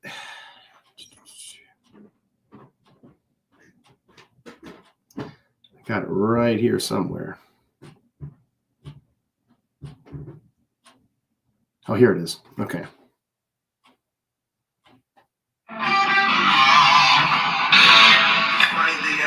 The volume gets in my way all the time on all my guitars. Yeah. I'm moving away. Yep.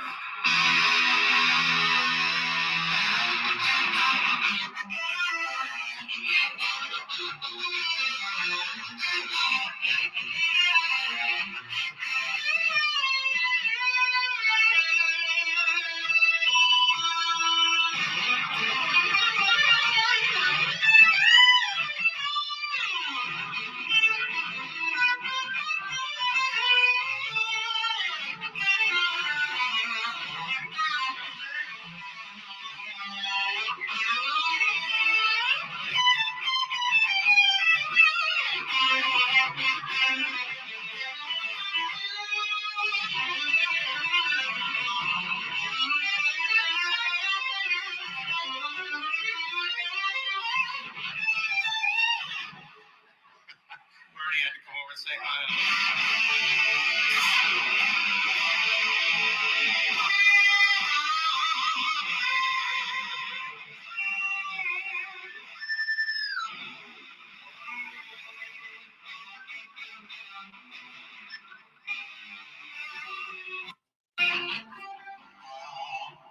So more than one way to skin a cat. I was not going to let that video go without putting it up one way or another. I wanted you guys to see that because it was so super, super cool. But yeah, that was just such a great time watching him play those guitars. Now, I just want to get into a couple quick things, and I'm going to give a shout out to another good buddy of mine from Fairfield Guitars, Lewis. Here we go. Let's see. Yeah, here we go. This is one of my Bumblebee straps. It's got the zombie on it, Van Halen 1980. It's your simple dog leash with black electrical tape, right? Nothing too special. Nothing Ed ever did was, but it is super, super, super cool. Ed actually had zip ties, clear zip ties wrapped around this right here, which was kind of cool. Total geek stuff, but yeah, definitely. So yeah, definitely something that we might want to be advised of because it's kind of cool.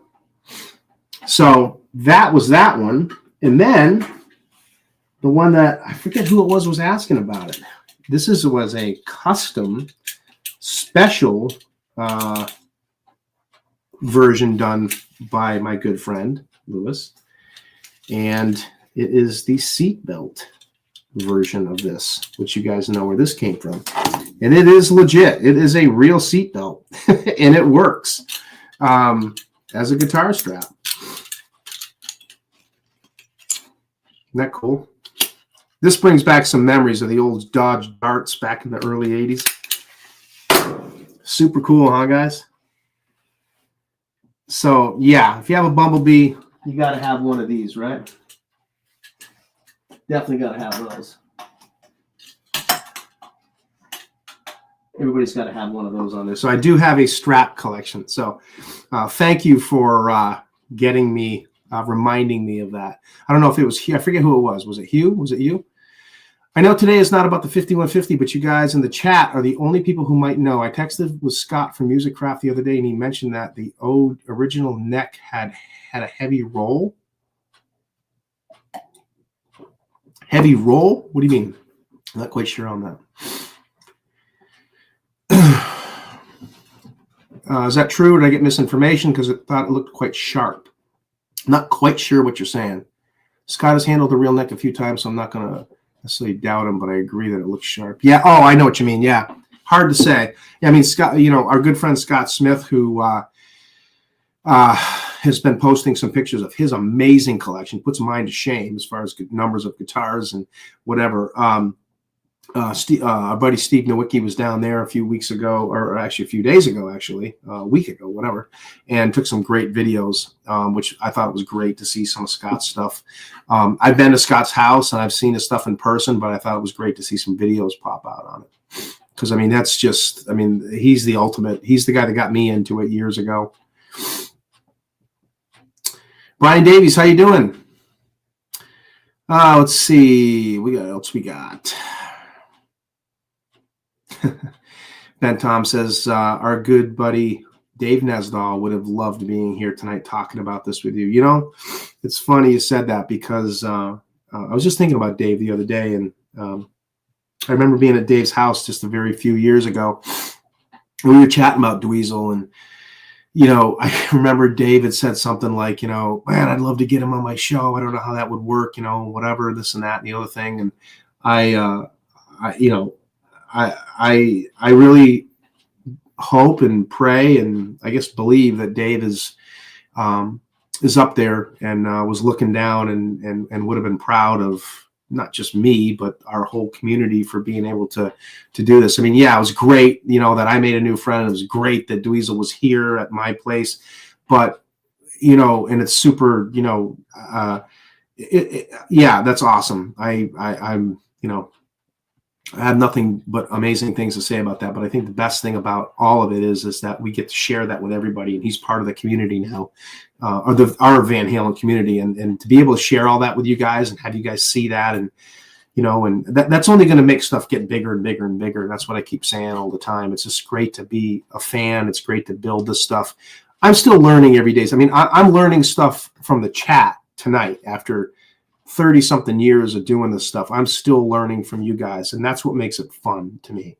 I am not by any means, I mean, people have called me a Van Halen guitar historian. They've called me an expert. They've called me a master on this stuff. And that's such a huge honor to even have people say that. But I'll be the first one to admit that there's people that know more than I do, a lot more, some of them in this chat. And I still learn from you guys, and that's what makes it fun, Dave was the only guy who would call me every day, sometimes twice a day. I was in the hospital, even more than my own family. Yeah, Dave was a special, special guy. Yep, I miss him too. I talked to Dave less than a week before his sudden passing. He was wanting to do one more replica and needed a neck. I still can't believe he's gone. Nope, you're 100% right. Dave was a special guy. I miss those trips to Long Island for the weekends. We had so much fun. We ate good food. We played great guitar, and I would always come home with a different guitar or something, and he would always have something of mine. It was always great. We definitely kept it in the family. But I'm going to just chat for a second on some things here. If you're building a 5150, or you're building a 1984, or you're building a 918V, which we'll get into in a minute because I'm redoing my 918V, you're going to need some space tape. And I remember the days back in the mid 90s where, I was lucky. I had a friend of mine, who remained nameless, Scott Smith, who set me up with some good stuff, and Jerry Leica also, because they were the ones that they're the only ones that you could, that sourced the stuff back then. They had probably some of the best stuff. But if you're going to do one of these guitars, I'm going to give kudos to EVH. They're amazing. I have a bunch of these. These are super, super, super accurate space tape numbers for 5150. They also come with the stars, and you really can't get much closer than this. The prisms are right. The shapes and the size of the prisms and all that stuff, they're right on the money. They got the black outline. So definitely, this is definitely something you can do. I wish they would make 1984 ones. And you don't need to make 918V ones because you can just use the 1984 ones because the V on the 918V was actually 2 1s cut. A lot of people don't know that. But you can also go to our good friend, Michael McGuire, Period Correct Guitar Works, and get just as good, if not better, versions of Space Tape. And any number you want, 5150. I actually will use these over anything else now. They just look better to me. You can get 1984. You can use 1984s to make a 918V because that's what they were. And like I said, they will also do for you custom stuff, which they've done for me many times. There's my bag of logos and tricks. Geez, I got everything you can imagine in here. All kinds of stuff. They will also do stuff like this for you. Anybody know what this is? It's like a Sammy Hagar guitar, right? So there's stuff like that. Here's a different one because we don't think it was Space Tape. We think it was more like this. Mike will go out of his way to take care of you. Really, really super, super awesome. Everything that they do is, right up to snuff. Stars, Kramer logos, you name it. Everything is right on point. Here's some of my little templates. I don't want to give all my bag of tricks away, but I have chili beef. You know where that came from, right? But I have so much stuff in here. Half of the stuff I give away to people because they just, they want it. But these are you're going to get a kick out of these. The green PV Wolfgang special where Ed had these numbers on. Remember these? You can buy these at the hardware store. These are what he used for that. There's just so much stuff. We've sourced all this stuff over the years. It's just crazy. But anyways, I just wanted to give a shout out to Mike because there's just so much stuff that they're putting out these days that you couldn't get years ago. I mean, it was, back in the 70s and early 80s, mid 80s, truck stops had this stuff.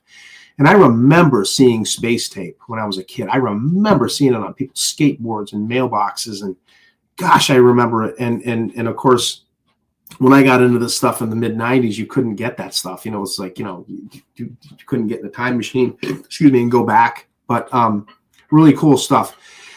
And we live in a time right now where this stuff is prevalent. So, give Mike a buzz and look him up, and you're going to be able to build some of the best replicas. You got Scott from Music Craft, you got Connor from Locke, you have Kyle from Dive Bomb, you have Mike McGuire, and you have all these different folks that can do the painting for you,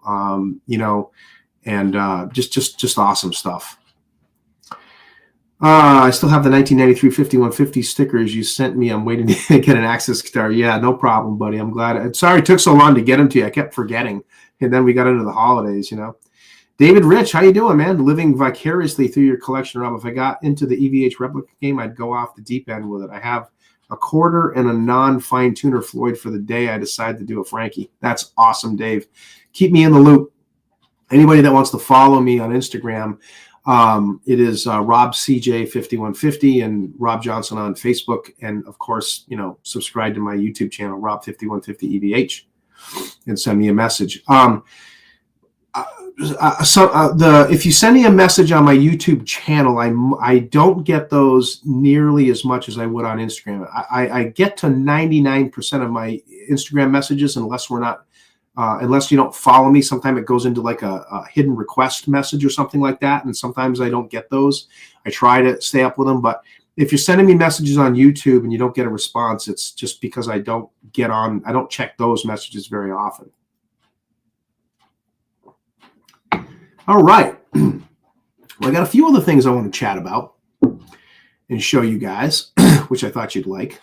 And we'll be doing another We'll be doing another video very soon. We'll have some special guests on. Speaking of special guests, I was lucky enough to become friendly with a gentleman that we very well all know from Facebook, Mr. George Felice. And this is the gentleman who we believe painted the 5150 and painted the 1984 guitar and painted the 918V and the Kramer hard rock 85 hard rock guitar and a bunch of Ed's guitars after Paul got done painting them. A lot of people think Zeke Clark painted the 5150 and the 84, but I don't believe that was the case, because if you listen to Zeke Clark's interview with Jazz Obrit on YouTube, there's a 2-part interview. He came into the mix in 1985, and the 84 guitar had already been painted by 85 along with the 5150. He was given a task to build one of Ed's guitars, and Ed gave him the 84 body because the neck had been taken off of it after the 84 tour, and the hardware, and he gave him the 84 body and with a bunch of parts, and Zeke had to put the thing together in 1985. And he went down to Guitar Center and got a volume pot and a bunch of stuff, and ended up putting a Black Floyd on it and the replacement neck, which we don't know if he painted or was already, my guess is was already painted, and put the neck on and, all that. And that became the Good Enough guitar.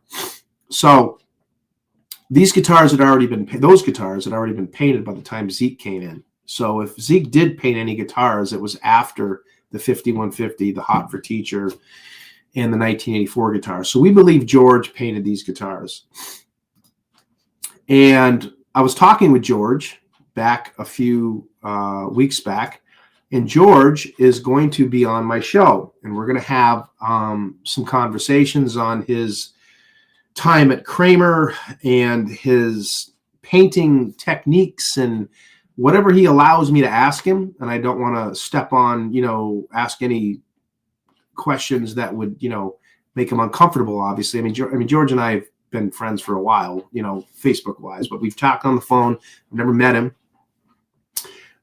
in person. But he does want to come on the show, and he has agreed to be vocal about his time in Kramer and the guitars he did for Ed. So we're going to try to have some fun with that. I'm going to try to have him on soon and in the spring. And George told me that the ultimate would be he's going to be in the Boston area sometime in the summer, and he's going to come by Dojo 5150, and we'll do a show right from here. So that would be the ultimate. So stand by. I'm hoping to have George Felice on the channel, and that would be pretty cool to have the guy that actually painted the 5150 and many other guitars, have him in my studio, guitar room, dojo, museum, whatever you want to call it, and that would be super cool. So I'm going to try to make that happen. Those guitars were painted in '83, so no shot Zeke painted them exactly. Yeah, that's what I'm saying, Donnie, and you confirmed that with me too. And then, like I said, the Zeke Clark interview came out with Jazz, and it pretty much confirmed it too. So we'll see how it goes. I love how the black stripe goes right through the pickup cavity and trem cavity. Yeah, I know, right? Have you thought about getting a gold Eddie Van Halen signature 91-92 era Music Man? Yeah, I've definitely thought about it. I have my amber, #1 Ed prototype that I got from Jerry, which is my baby Music Man. I have my purple Music Man, my blue, aqua blue, and I have my purple double neck. Yeah, I'd love to have one, but it's not really on my spectrum. It's not one of the if I could ever find one, I'd probably like one Ed had in the Right Here Right Now poster where he's holding it, it's got the black headstock on it. Pretty cool. Believe it or not, Dave Nesdahl had that guitar for a short period of time. He said, kind of interesting. Get the George Felice approval on your collection. Yeah, that's the plan, right? So we'll see how that goes. I'm hoping that comes to fruition pretty soon. So I have it right here next to me, but you can't see it because it's out of the camera. But I was able to get something, and we're going to jump back into fair warning here for a second, that I've wanted for many, many, many, many, many years. And I have a pedal of that, which I did a video of, a short video of, let me see if I can find it, of Sunday Afternoon in the Park a long time ago. Well, that's probably 6 years ago I did this. And I've always wanted to have the original of what Ed had. And it should just take me a second to find it. I think, yeah, I'll find it. It'll take me a minute. And I think you'll get a kick out of it.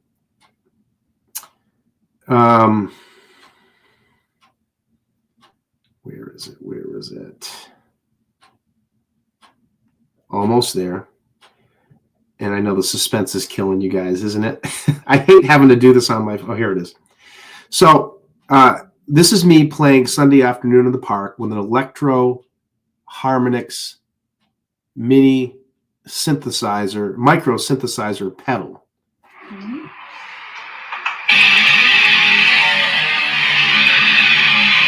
And that's the Star guitar before I painted it. Go figure, right?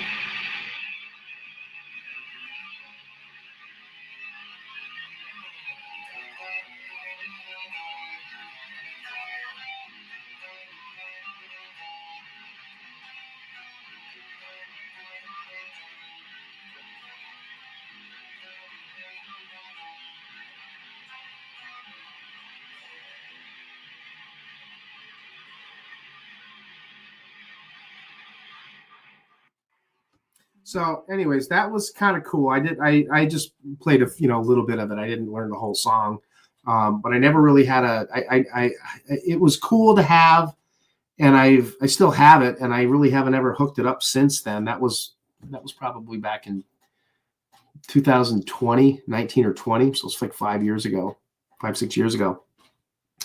But I always wanted to have the real thing, and I finally found one. And hopefully this video plays. And it's right here next to me. And I have been starting to learn Sunday Afternoon in the Park. And I'm about halfway through, so I'm going to do a video here pretty soon. And this is it.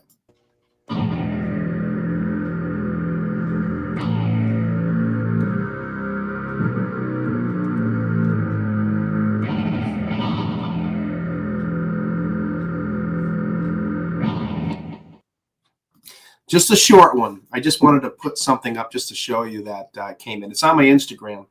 And I got about half of Sunday Afternoon in the Park already learned. Basically exactly what you just heard. I got to get the ending in there.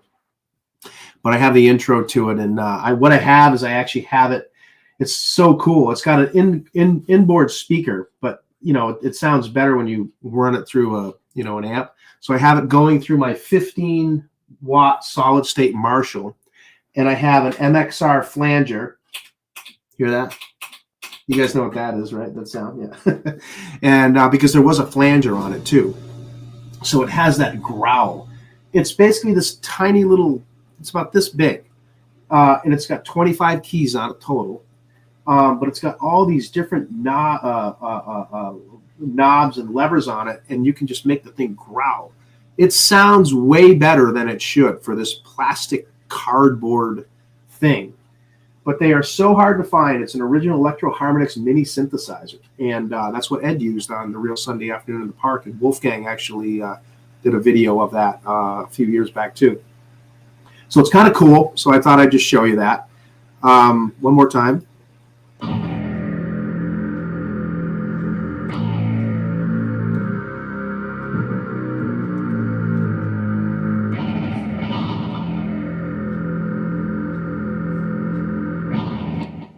And if you hit the pitch lever up on the far left, it'll go up and down and it'll growl, and it's just so cool. Super, super cool. So that was kind of fun. So that was something I never thought I'd really find.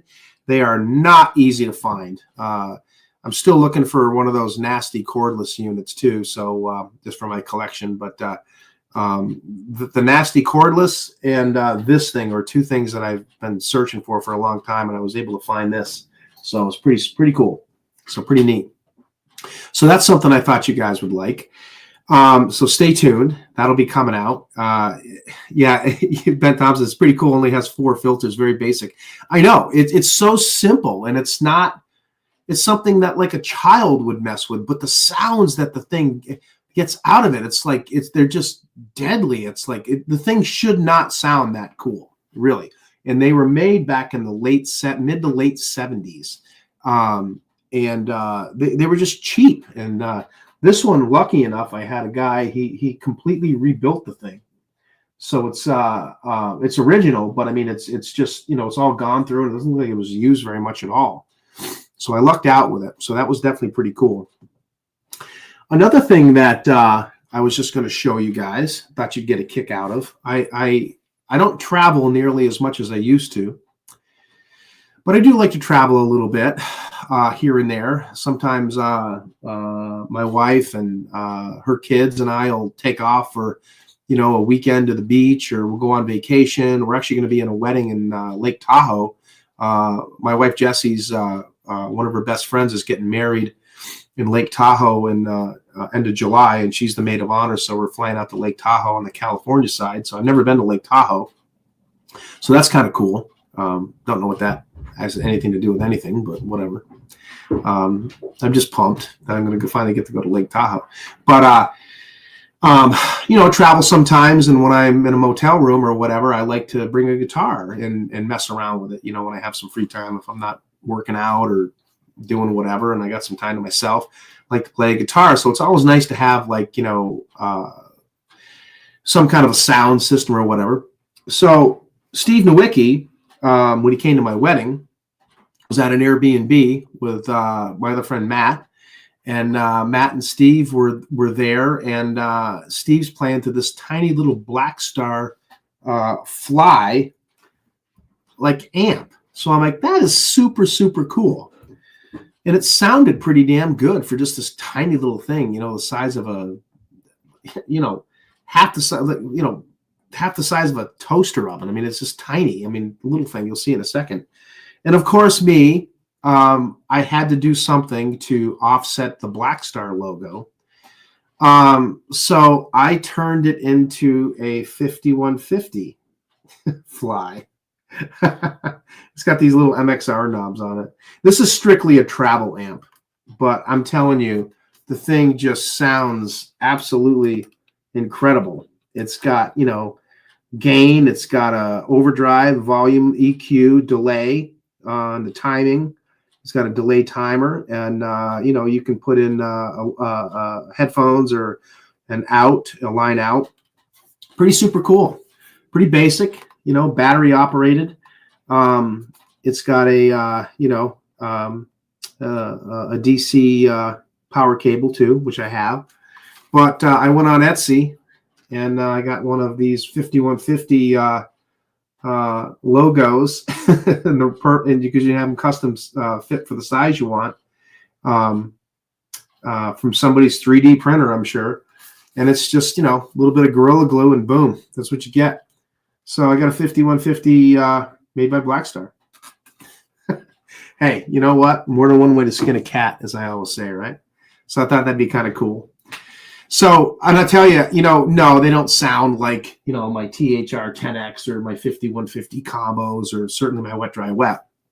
And they don't even sound as good as, like a fractal. Like Dweezil's big on the fractals. He loves that thing. And I got to play through his rig, and I was just like, whoa, it's incredible. Or the Head Rush. I know Craig, my good buddy Craig's a big into the Head Rush. Him and his son CJ. CJ's a great kid, awesome guitar player. By the way, pay attention to the outro video, and you're going to see me playing one of CJ's guitars back a couple of years ago, which was a great guitar. But it's a bedroom practice travel amp, but I'm telling you, the thing sounds pretty freaking cool. The stuff they come out with these days is just amazing. So, I mean, you take this thing in a guitar, And if I take my Steinberger guitar, it's even smaller. I got the Steinberger and this thing, and then my little, my wireless, rig, the transmitter and the receiver, and you got the smallest package you could imagine, but you've got pretty good hotel room playability, So it's kind of cool. It's kind of neat. So I took that a few weeks ago. I went up to Maine. I went to visit my son and my daughter-in-law and my granddaughter. Just outside of Boston. And believe it or not, Wells, Maine is 45, 50 minutes away. So Artie and I zipped up for the overnight up to the beach, and I took that and my one of my guitars and just, had a ball for a little bit here and there. So just kind of cool, something neat. Yeah, CJ is a great player.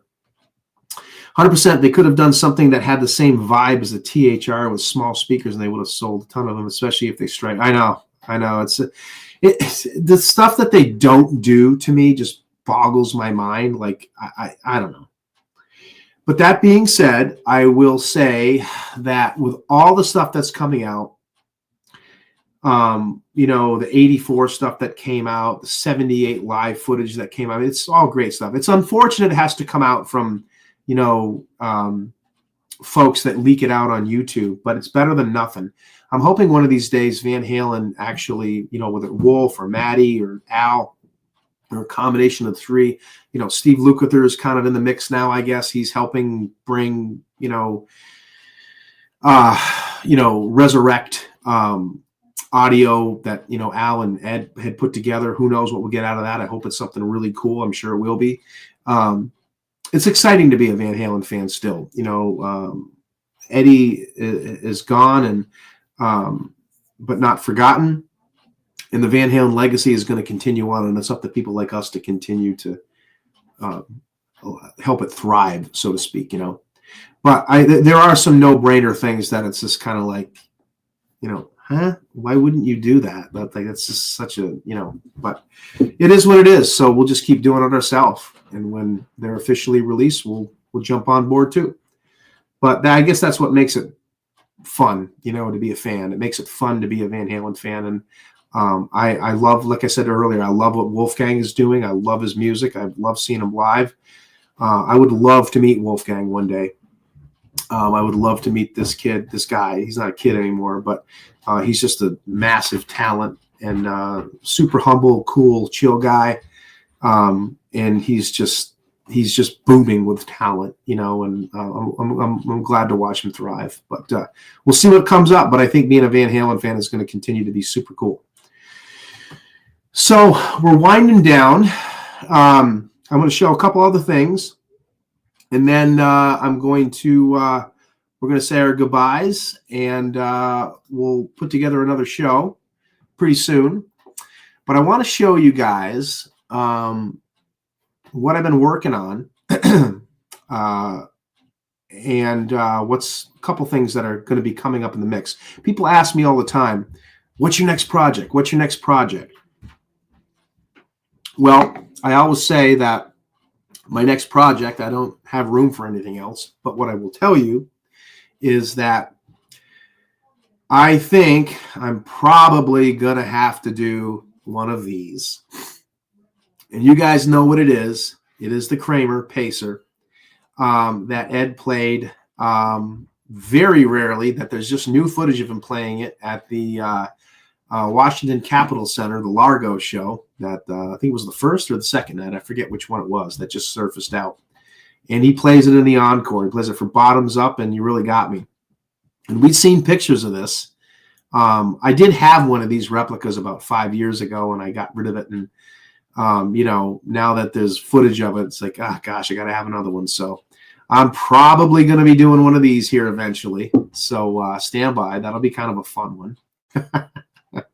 So it's going to be, a Kramer classic headstock, chicken hawk neck, Floyd Rose, obviously, with a Kramer Pacer body. But the input jack is on the top of the body. And I have one Kramer guitar right now that has a Rockinger on it that has that, which is kind of interesting. It's you probably use the 45-degree jack plate so it doesn't stick way out. But it's basically in the same spot as like a 335 input plug would be. But Kramer only did that for a short period of time, and then they went on the sides, you know, with the barrel jacks and things like that. But kind of a cool guitar. So I'll probably be doing one of those pretty soon. And the only other thing that I just was going to talk about was my 918V. I wasn't happy with the body paint job, so I'm having the guitar body painted. Stand by on that. It's going to be super cool. I repainted the headstock myself. I did it a few weeks back. Got it a little bit closer than what I wanted, than what it was before, excuse me. This is a Butala neck, 22 fret, pointy headstock, Kramer style, tilt back headstock with a skunk stripe, which is really interesting because the truss rod adjustments in the headstock here, like Ed's was. And it's probably a 3-piece neck, which doesn't really make much sense, but that's what Ed's was. Here's a picture of the real one. And let's see if I can get it. I don't know if you guys can see. How'd I do? Did I do okay? Pretty close, not too bad. It's definitely more accurate than the last one was. You know, but so this is going to be coming. The Kramer logo is yellowed, but I don't. You can see mine kind of is too, to a point. But that's the real one, and the real 918V now is actually in. I believe it's the Hard Rock Cafe in Italy. So I'm going to have an updated version of this. Here's the real one again. So stand by. What's interesting about this guitar is there's no pictures of the back of it that we can see. But if you see the black stripe on the back that rolls around towards the bottom by the Floyd, see how the black stripe on the top goes through the Floyd and then comes to an end? And then where it comes from the back, they don't connect. And there's a little bit of overspray there. That is a detail that a lot of people don't know about. If you're going to do one of these guitars, you got to hit that detail. And I got a lot of cool pictures of this guitar on the front and the sides, but nothing in the back. Other than there is some pictures of Ed playing this in '86, probably during the Solo of Dreams. Black and white pictures that show a little bit of the back, but not a lot, but you can kind of use your imagination. But this black stripe thing I was talking about is something that it's hard to know these details. So that's one thing that I wanted to capture on the new one. Here's the little blue star. Again, Mike McGuire makes these. You can get these. It almost looks like a bow from a Christmas present, doesn't it? Like that type of material. It's so interesting what they made of that, and it's starting to pull up, of course, after all these years. And here's an up close picture of what the space tape looks like. This is the real one now. So for those of you folks that wonder if the real space tape was Sharpie or not, that looks factory to me. And it's the same thing as the 5150 and the 1984. So that to me looks factory. That does not look like it's a Sharpie marker. It's possible, but this stuff was out in the 80s, early to mid 80s. Like I said, if anybody can find the real stuff that was out there back then, that would be super, super cool. But until then, we have folks that are making this stuff like Period Correct and some other folks, and that's what we have. So stay tuned on that because I'm going to have some super cool stuff coming this way. I don't have a lot more room. I don't really have any more room in that room for more stuff, but there are some updates that I'll be doing and some new things and stuff like that. I'm always looking at, tweaking things, you know what I mean? The perpetual tweaker, the forever tweaker. Got those 25-cent Super Bowl nuts instead of those Italian meatballs. What else we got here? Johnny says, I dig that guitar. Yeah, me too, buddy. I love it. Hell yeah, that Kramer is awesome. Yeah, it's a cool one. It's one of my, The 918V is only one of the 5150 backups that Ed used in '86. There's also a 1984 5150 backup that had blue space type tape on it, and there's pictures of that. I'm going to do a show on that one of these days, and we're going to talk about the 5150 backups. We'll do a special show on that. The 918V will be included, some of the others in this mysterious blue space tape 1986 backup 5150. Pretty cool. More to follow on that. That's been around. That's something we found pictures of maybe, I don't know, what, Johnny, 8-9 years ago, something like that, 10 years ago. I mean, maybe you saw it before that, but when I was deciding what 5150 backup I wanted to do, the 918V was just the easy one because it's cool. It has space tape, and it has, the the pointy headstock, But there's some cool ones. There's some of these backup guitars that had the same, pointy headstock, but had the Kramer logo all in caps. Some kind of neat stuff. So who knows?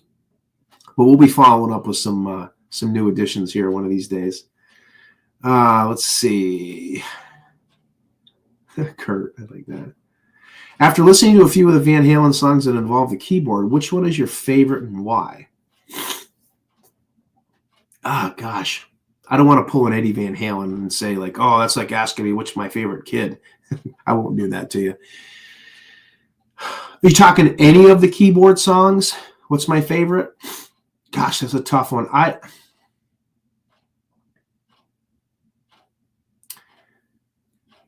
would say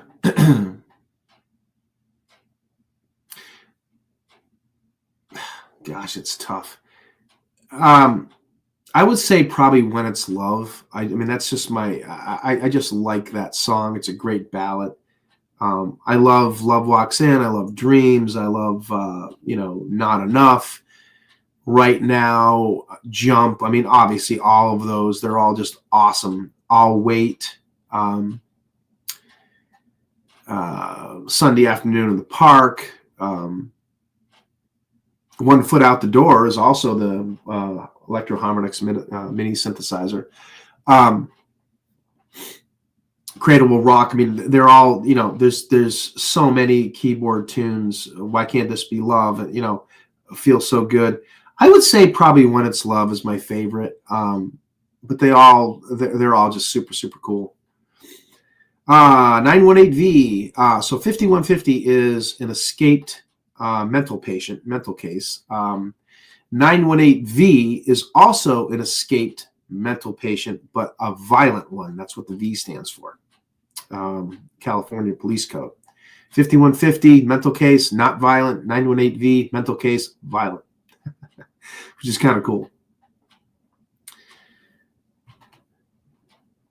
I just got a text message.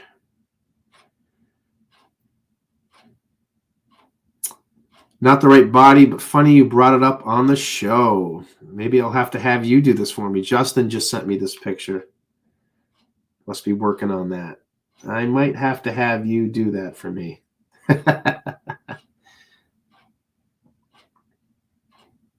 There's so many good artists out there, man. I'm telling you, guys are just awesome. It's just a joy, to watch folks do this stuff now. Like I said, Matt, my good friend Matt Anthony is doing my 5150 now. Finishing that up soon. Jerry's done guitars for me in the past. Nick's done guitars for me in the past. John Marks has done guitars for me in the past. Justin's doing my 918V now. The body. Craig's done guitars for me in the past, of course. The list goes on and on. I'm just like a kid in a candy store these days, man. I'll tell you, it's just incredible. Yeah, Jerry says, don't forget about the When It's Love, Kramer. Yeah, for sure. Yep.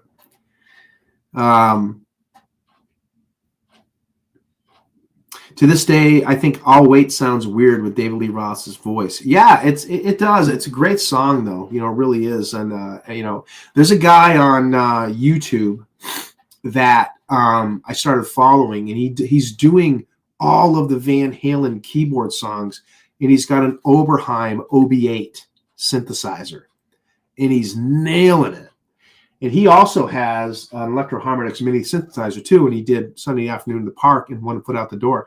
This guy's like a keyboard wizard, and he does the whole songs, all the Van Halen keyboard stuff, but he's got a real OB8. Super, super cool. Check it out. I think you should definitely, guys, should watch that. I've been really geeking out on his videos. Great sound and stuff, and he's good too. But well, guys, we are about 2 hours and 15 minutes. I want to say thank you very much. We're going to wrap things up here. I want you to know that I super appreciate you guys watching my show. I appreciate all the feedback. I appreciate the questions. I just appreciate you guys hanging out with me. I'm going to have some folks on the show here. We're going to have some fun, joke and geek out, and do some fun stuff going into the late spring and the summer.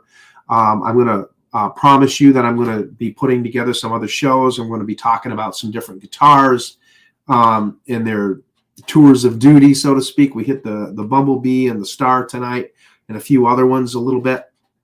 I hope you guys like the show. Please send me messages on things you'd like to see. And I'll do another show here pretty soon where I like to just go live, and I'll be in the guitar room next time. And just you guys ask questions, and I'll just pull guitars from the wall and we'll talk about them. And you guys can just pick which ones you want to see. But we'll keep up the material, try to keep it interesting, try to keep it fun. And I really appreciate the support. It means a lot to me. I'm going to be setting something up here pretty soon. If you guys want to support my channel, that's great. I've never done that. I've never known how to do that. I've always just, kind of just thrown these videos out once in a while. But I think after, 8 to 10 years, I think it's probably time to kick this thing a little, in the butt a little bit and start making a little bit something more of it. I want to give a big thank you to Kurt again for helping me with the intro videos and the outro videos. Thank you guys for all of the messages, the comments, the feedback, the friendships, the views, and just everything. I mean, you guys are what makes this fun. And I'm still meeting friends every day, almost every day, daily, that reach out to me. I know when Dweezil posted the video of being here at Dojo 5150, I literally got almost 2,000 more followers in one day on my Instagram. It was just incredible. I mean, I couldn't keep up with it. So that was super, super cool. But Johnny, thank you. You keep rocking too. Hugh, great show. See you next time. Thank you very much. Robbie, thank you too. We got a chat as well. Everybody, I really appreciate everything. Hang around for the outro video. And I really appreciate it, guys. Let's do this again soon. And I love you all. And thank you for your support. And I'll see you soon. I'll be doing another one. Have a good night. Love you guys.